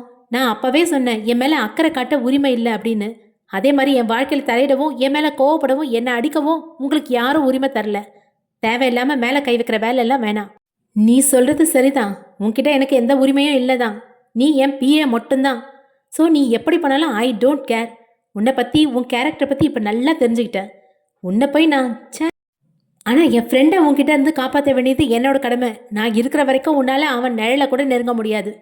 உனக்கு வார்னிங் தர, அவன்கிட்ட இருந்து விலகியே இரு, அதான் உனக்கு நல்லது. இல்லை அவ்வளோதான் என எச்சரித்தவன் அங்கிருந்து கோபமாக செல்ல கண்கள் கலங்க அவனை பார்த்து கொண்டு நின்றாள் சஹானா. ஒரு வாரம் சென்றிருந்தது. வம்சி அந்த வீட்டில் ஒருவனாய் மாறியிருந்தான். அனைவரையும் அவனது அன்புக்கு அடிமையாக்கி வைத்திருந்தான். கார்டனில் ஹெட்ஃபோன் மாட்டிக்கொண்டு பாட்டு கேட்டபடி வாக்கிங் போய்க் கொண்டிருந்தான் வம்சி. ஃபோன் வர அழைத்தது யார் என பார்த்தவன் சுற்றுமுற்றும் பார்த்தான். யாரும் இல்லை என்பதை உறுதி செய்து கொண்டவன் ஃபோனை அட்டன் செய்து பேசினான். ஹலோ, உனக்கு எத்தனை தடவை சொல்கிறது இப்படி ஃபோன் பண்ணாதேன்னு? நீயே என்னை மாட்டி விட்டுருவ போல. அப்புறம் கஷ்டப்பட்டு இந்த வீட்டுக்குள்ளே வந்ததெல்லாம் வேஸ்ட் ஆகிடும். இதுக்கு எவ்வளோ கஷ்டப்பட்டான்னு மறந்து போச்சா என்னை கடிந்து கொள்ள அந்த பக்கம் விசும்பல் சத்தம் கேட்டது. சரி சரி அழாத, என்ன சொல்லு. உடனே வா. எப்படி? கொஞ்சம் பொறுமையா இரு. இவ்வளோ நாள் பொறுமையாக இருந்த உன்னால் இன்னும் கொஞ்ச நாள் பொறுமையாக இருக்க முடியாதா என வம்சி கடிந்து கொள்ள, சரி சரி அழாத, கொஞ்சம் பொறுமையாக இரு. நான் இப்போ தான் ஒவ்வொருத்தர் மனசுலையும் இடம் பிடிச்சிருக்கேன். கூடிய சீக்கிரமே நான் வந்த காரியத்தை முடிக்கிறேன். அது வரைக்கும் கொஞ்சம் பொறுமையாக இரு. என்னது, நேரில் பார்க்கணுமா? உடனே வா. இப்போ முடியாது, யாராவது நம்மளை பார்த்துட்டா ப்ராப்ளம் ஆகிடும். சொன்னால் புரிஞ்சுக்கோ பேபி. நாளைக்கு நமக்கு பெரிய சந்தோஷம் கிடைக்க போகுது. அதுக்கு இப்படி சின்ன சின்ன கஷ்டத்தை அனுபவிச்சு தான் ஆகணும். என்னாலையும் உன்னை பார்க்காம இருக்க முடியல. ஆனால் நாம் நினச்ச காரியம் நடக்கணும்னா இதெல்லாம் பொறுத்து தானே ஆகணும். கொஞ்சம் பொறுத்துக்கோ பேபி, ஐ மிஸ் யூ என வம்சி வருத்தத்துடன் சொல்ல, குட், என் பேபினா என் பேபி தான். ஓகே, இனி நீ எனக்கு கால் பண்ண வேணாம். இங்கே யாருக்காவது கொஞ்சம் சந்தேகம் வந்தாலும் நம்ம பிளான் ஃப்ளாப் ஆகிடும். அதனால் வெளியே போகிறப்ப நானே கால் பண்ணுறேன், சரியா? லவ் யூ, பை என ஃபோனை கட் பண்ணிய வம்சி பெருமூச்சு விட்டான். இந்த பேபி இருக்கே இதோட என சிரித்து கொண்டே திரும்ப ஹரிணி நின்று கொண்டிருக்க அதை பார்த்தவன் அதிர்ந்து போனான். அவள் முகம் வாடிப்போய் இருக்க அதை கவனித்த வம்சி, நம்ம பேசினது எதுவும் கேட்டிருப்பாளோ, கடவுளே காப்பாத்து என வேண்டியவன் சமாளித்து கொண்டு, என்ன ஹரிணி, எப்போ வந்த என வம்சி கேட்க, நான் வந்தது இருக்கட்டும், நீங்கள் யார்கிட்ட பேசிட்டு இருந்தீங்க என்றாள் ஹரிணி. அது ஃப்ரெண்டு தான். அதை விட ஏன் உன் ஃபேஸ் டல் அடிக்குது என சிரித்து கொண்டே கேட்க, ஃபோனில் யார், உங்கள் கேர்ள் ஃப்ரெண்டா? உங்களுக்கு லவர் இருக்காங்கன்னு ஏன் என்கிட்ட சொல்லலை? இது தெரிஞ்சிருந்தா நான் என் மனசில் ஆசையை வளர்த்துட்டு இருக்க மாட்டேன்ல. ஏன் இப்படி பண்ணீங்க சொல்லுங்க என ஹரிணி ஆழ அவனுக்கு ஒன்றும் புரியவில்லை. என்ன சொல்ற நீ? எனக்கு ஒன்றும் புரியல என்றான் குழப்பத்துடன். நீங்க ஃபோன்ல மிஸ் யூ லவ் யூன்னு சொன்னதெல்லாம் நான் கேட்டுட்டு தான் இருந்தேன் என ஹரிணி சொல்ல அவன் அதிர்ந்தான். இல்ல அது நீ எங்க எதுவும் சொல்ல வேணாம், என்னை ஏமாத்திட்டீங்கல்ல என அவள் அழ. நான் ஏமாத்தினா? நான் எப்போ உன்னை ஏமாத்தினேன் என்றான் வம்சி. ஆமா, என்னை ஏமாத்திட்டீங்க. எனக்கு உங்களை பிடிச்சிருக்கு, நான் உங்களை லவ் பண்றேன். எஸ், ஐ லவ் யூ என அவள் கத்த அவன் அதிர்ந்து போனான். அதிர்ச்சியிலிருந்து அவன் வெளியே வர சில வினாடிகள் தேவைப்பட்டது. என்ன சொன்ன நீ? லவ் பண்றியா என அவனது முகம் இருக. ஆமா என அவனது முகத்தை கவனிக்காமல் அவள் சொல்ல அவளை ஓங்கி அறைந்தான் வம்சி. கண்ணில் பட்டாம்பூச்சி பறக்க கன்னம் சுருரென எரிந்தது அவளுக்கு. கண்ணிலிருந்து கண்ணீர் வர, நான் உங்களை போதும் நிறுத்து. நீ சின்ன பொண்ணு, உன் வேலை படிக்கிறது, அதை மட்டும் பாரு. தேவையில்லாமல் லவ் அது இதுன்னு உன் லைஃபை ஸ்பாயில் பண்ணிக்காத என அவன் அறிவுரை சொல்ல, உங்களை பார்த்ததான் எனக்கு பிடிச்சி போயிருச்சு. எல்லார்கிட்டையும் சகஜமாக பேசுகிற உங்கள் குணம், இந்த வீட்டில் நீங்கள் எல்லார்கிட்டையும் பாசமாக இருக்கிறது, இப்படி எல்லாம் எனக்கு பிடிச்சிருக்கு. வந்தப்ப நீங்கள் சொன்னீங்கல்ல உங்களுக்கு யாரும் இல்லைன்னு, அப்போவே என் மனசில் நுழைஞ்சிட்டீங்க. உங்களுக்கு யாரும் இல்லைன்னு நினைக்க வேணாம், உங்களுக்காக நான் இருக்கேன் என அவளை அழுது கொண்டே சொல்ல, இங்கே பாரு ஹரிணி, உனக்கு என் மேலே வந்த ஃபீலிங்ஸ் மாதிரி எனக்கு உன் மேலே எதுவும் வரலை. அதனால் தேவையில்லாமல் ஆசையை வளர்த்துட்ருக்காத. போய் படிக்கிற வேலையை பாரு. உன் மனசு சலனப்பட நான் காரணமாக இருந்திருக்கேன், அதுக்கு சாரி என்றவன் அங்கிருந்து செல்ல ஹரிணி அப்படியே சிலையென நின்றாள். தனது அறைக்கு வந்த வம்சிக்கு இன்னும் அதிர்ச்சியிலிருந்து வெளியே வர முடியவில்லை. இது எப்படி நடந்துச்சு? நமக்கே தெரியாமல் நாம் அவளை டிஸ்டர்ப் பண்ணியிருக்கோம். எல்லார் மனசுலையும் இடம் படிக்கணும்னு ஜாலியாக பேசி சிரிச்சிட்டு இருந்தது இப்படி தப்பாக போயிடுச்சே. இதை இப்போவே சரி பண்ணி ஆகணும். இதை வளர விட்டால் அது யாருக்கும் நல்லதில்லை என நினைத்த வம்சி அடுத்து என்ன செய்வது என யோசித்தான். அனைவரும் டைனிங்கில் சாப்பிட்டு கொண்டிருக்க மாடியிலிருந்து இறங்கி வந்தான் ஆதிரன். ஒரு வாரம் பொழுதை கஷ்டப்பட்டு நகர்த்தியவனுக்கு எப்படா ஆஃபீஸ் போவோம் என்று இருந்தது. மாடியிலிருந்து அவன் இறங்கி வர அவனை பார்த்த செண்பகம், என்னப்பா எங்கேயோ கிளம்ப ரெடி ஆகிட்ட போல என கேட்க, ஆமாம் பாட்டி, இன்னைக்கு முக்கியமான மீட்டிங் இருக்குது, நியூ ப்ராஜெக்ட் ஒன்று ஸ்டார்ட் பண்ணணும், அதுக்கான ஒர்க் எல்லாம் போயிட்டுருக்கு என்றான் ஆதிரன். என்னப்பா ஒரு வாரம் ரெஸ்ட் எடுக்கணும்னா சரியாக ஒரு வாரம் தான் எடுக்கணுமா? இன்னும் கொஞ்ச நாள் ரெஸ்ட் எடுத்துகிட்டு போகலான்ல என செண்பகம் ஆதங்கப்பட, பாட்டி இதுவே நீங்கள் சொன்னீங்கன்னு தான் வீட்டில் இருந்தேன், ஐ எம் ஆல்ரைட் பாட்டி என்றவன் சாப்பிட்டு கொண்டிருந்த சஹானாவை பார்த்தவன், நீ இன்னும் ரெடி ஆகலையா என கேட்க அவள் திருத்திருவின முழித்தாள். அவளை எதுக்குடா கேட்குற என ஆதித்யா கேட்க, என்னன்னா நீ தானே இவளுக்கு ஏதாவது வேலை கொடுன்னு சொன்ன, அதான் என் பிஏவாக இருக்கட்டும்னு சொன்னனே, மறந்துட்டியா என ஆதிரன் சொல்ல, மொத்த குடும்பமும் அதிர்ந்து போய் நிற்க நிலைமையை எப்படி சமாளிப்பதென தெரியாமல் குழம்பி போய் நின்றான் ஆதித்யா. என்னடா இது என செண்பகம் அதட்டும் குரலில் கேட்க, பாட்டி நான் தான் சஹானாக்கு ஒரு வேலை ரெடி பண்ணி தர சொல்லி ஆதித்யா கிட்ட சொன்னேன், அதான் அவன் ஆதிரன் கிட்ட சொல்லியிருக்கான் போல என்றார் தேவகி. அப்பாடா என ஆதித்யா நிம்மதி பெருமூச்சு விட செண்பகம் அவனை நம்பாத பார்வை பார்த்தார். என்ன இன்னும் பார்த்துட்ருக்க? இன்னைக்கு நியூ ப்ராஜெக்ட் விஷயமா மீட்டிங் இருக்குது, சீக்கிரம் கிளம்பணும், நான் சாப்பிட்றதுக்குள்ளே சீக்கிரம் போய் ரெடி ஆகிட்டு வா என ஆதிரன் சஹானாவிடம் சொல்ல அவள் வேகமாக தனது அறைக்கு ஓடினாள். ஆதிரன் சாப்பிட அமர தேவகி அவருக்கு பரிமாறினார். தனது அறைக்கு வந்தவள் சோர்ந்து போய் பெட்டில் அமர்ந்தாள். போச்சு போச்சு, வசமாக மாட்டினேன், நாம வேற சும்மா இருக்காமல் அவரை பேசி கோவப்படுத்திட்டேன். என்ன செய்ய போறாரோ என பயத்துடன் அமர்ந்திருக்க கதவை தட்டிவிட்டு உள்ளே வந்தான் ஆதித்யா. அவன் வந்ததும் எழுந்து நின்ற சஹானா, போச்சு மாமா, நான் மாட்டினேன், என இப்படி மாட்டி விட்டுட்டீங்களே என அழாத குறையாக சொல்ல, நீ ஒன்றும் கவலைப்படாதம்மா, பார்த்துக்கலாம், உனக்கு அங்கே ஆஃபீஸில் ஹேமான ஒருத்தங்க கூட இருப்பாங்க, நீ எதுனாலும் எனக்கு கால் பண்ணு, நான் பார்த்துக்கிறேன், நீ முதல்ல தைரியமாக இரு, உன் பயந்த மூஞ்சியை பார்த்தாவே அவனுக்கு டவுட் வந்துடும் என்றான் ஆதித்யா. ஒருவாறு தன்னை நிதானப்படுத்தி கொண்டவள், சரி மாமா, பாம்பு புத்தில் கைவிட்டாச்சுன்னு புலம்பிட்டு இருக்காம அதுலேருந்து பாதுகாப்பாக வெளியே வரத்துக்கு தான் பார்க்கணும், என்னால் முடிஞ்ச வரைக்கும் சமாளிக்கிறேன் மாமா என்றாள் சஹானா. குட், போலீஸ் ஆகணும் தானே உன் ஆசை, இப்படி பயந்தா எப்படிமா, தைரியமாக இரு, சமாளிச்சிடலாம். ஆனால் ஒன்று மட்டும் ஞாபகத்தில் வச்சுக்கோ, உனக்கு எதுனாலும் இந்த மாமா கூட இருக்க, சரியா என ஆதித்யா சொல்ல அதை கேட்ட சஹானா கண்கள் கலங்க, தேங்க்ஸ் மாமா என்றாள். அம்மா, நீ ஏதோ பேச்சில் பாம்பு புத்துன்னு சொன்னியே, என் தம்பி கம்பெனிக்கு போகிறது உனக்கு பாம்பு புத்தில் கை விடுற மாதிரியா என சிரித்து கொண்டே கேட்க, நான் ரெடியாக போகிறேன் மாமா, அப்புறம் அவர் திட்டுவார் என சஹானா உள்ளே இருந்த மற்றொரு அறைக்குள் ஓட ஆதித்யா சிரித்து விட்டு கீழே வந்தான். சில நிமிடங்களில் சஹானா ரெடியாகி கீழே வர ஆதிரன் கிளம்பினான். அவன் சென்றதும் சஹானாவிடம் வந்த சக்தி, ஆல் தி பெஸ்ட் நீ என சொல்ல, ஆமாம், இவ பெரிய சிஐடி வேலைக்கு போகிறா, இவளுக்கு ஆல் தி பெஸ்ட் ஒன்று தான் குறைச்சல் என அம்பிகா சொல்ல சஹானா முகம் வாடியது. அவங்க கிடக்கிறாங்க நீ, இதுவும் உங்களுக்கு ஒரு சவால் தானே, ஆல் தி பெஸ்ட் என சிரித்தான் மோஹித். தேங்க்ஸ் மோஹித் என்றவள் வெளியே ஆதிரன் ஹாரன் அடிக்க அனைவரிடமும் சொல்லிக்கொண்டு வெளியே வந்தாள். ஆதிரன் டிரைவர் சீட்டில் அமர்ந்திருக்க இவள் பின்னால் சென்று கதவை திறக்கப் போக அதை பார்த்த ஆதிரன், மேடம்க்கு நான் என்ன டிரைவர் வேலை பார்க்கணுமா, முன்னால் வந்து உட்காரு என திட்ட கதவை அடித்து சாத்தியவள் முகத்தை உம்மென வைத்துக்கொண்டு முன்னால் வந்து அவனுக்கு அருகில் இருந்த சீட்டில் அமர்ந்தாள். ஆதிரன் அவன் பாட்டிற்கு காரை ஓட்டி கொண்டு வர சஹானாவிற்கு போர் அடித்ததால் சிடி பிளேயரை ஆன் செய்தாள். மன்றம் வந்த தென்றல் பாடல் ஒலிக்க ஏதோ தோன்ற ஆதிரன் சஹானாவை பார்க்க அவளும் அவனை பார்த்து கொண்டிருந்தாள். இருவரும் ஒருவரை ஒருவர் பார்த்து கொண்டிருக்க எதிரே மிதிவண்டியில் வந்து கொண்டிருந்த பெண் நிலை தடுமாறி அவனது காரில் மோத வர ஆதிரன் அதை பார்த்து விட்டான். அவன் சுதாரிப்பதற்குள் காரில் மோதி சைக்கிளிலிருந்து அந்த பெண் கீழே விழ வண்டியை நிறுத்திய ஆதிரன் வேகமாக கீழே இறங்கி ஓட சஹானாவும் வண்டியை விட்டு இறங்கி ஓடினாள். அதற்குள் சுற்றியும் கூட்டம் கூட ஆதிரனை திட்ட ஆரம்பித்தனர். அந்த பொண்ணுக்கு என்ன ஆச்சுன்னு முதல்ல பார்க்க விடுங்க, அவங்கள உடனே ஹாஸ்பிட்டலுக்கு கூட்டிகிட்டு போகணும் என ஆதிரன் சொல்ல, ஹாஸ்பிட்டல் கூட்டிகிட்டு போகிறேன்னு சொல்லி அள்ளி போட்டுட்டு போயிட்டு அப்படியே எஸ்கேப் ஆயிடலான்னு பார்க்குறியா என ஒரு ஆள் கத்த, அப்போது நீங்கள் ஹாஸ்பிட்டல் கூட்டிகிட்டு போங்க என்றாள் சஹானா. என்னம்மா நீங்கள் ஆக்சிடென்ட் பண்ணிவிட்டு எங்களை போலீஸில் மாட்டி விட பார்க்குறீங்களா என மற்றொருவர் குரல் கொடுக்க, என்னங்க இது, நீங்களும் கூட்டிகிட்டு போக மாட்டீங்க, எங்களையும் கூட்டிகிட்டு போக விட மாட்டேங்கிறீங்க, இந்த பொண்ணுக்கு ஏதாவது ஆச்சுன்னா நீங்கள் எல்லாரும் பொறுப்பேற்றுக்கிறீங்களா என சஹானா கேட்க, உங்களை எப்படிம்மா நாங்கள் நம்புறது என கூட்டத்தில் இருந்த பெண்மணி கேட்க, இந்த பொண்ணு மேலே அவ்வளோ அக்கறை இருக்கவங்க இங்கே பக்கத்தில் இருக்க ஹாஸ்பிட்டலுக்கு தான் கூட்டிகிட்டு போகிறோம், பின்னாடி வாங்க என்ற சஹானா ஆதிரனிடம் திரும்பி, இனி ஆம்புலன்ஸ் கூப்பிட்டு அது வரதுக்கு லேட் ஆகிடுங்க, நாமளே ஹாஸ்பிட்டல் கூட்டிகிட்டு போயிடலாம் என சொல்ல, நீ சொல்கிறதும் சரிதான், ஒரு கைப்பிடி என்ற ஆதிரன் அந்த பெண்ணை தூக்க அவளும் ஒரு கை பிடித்தாள்.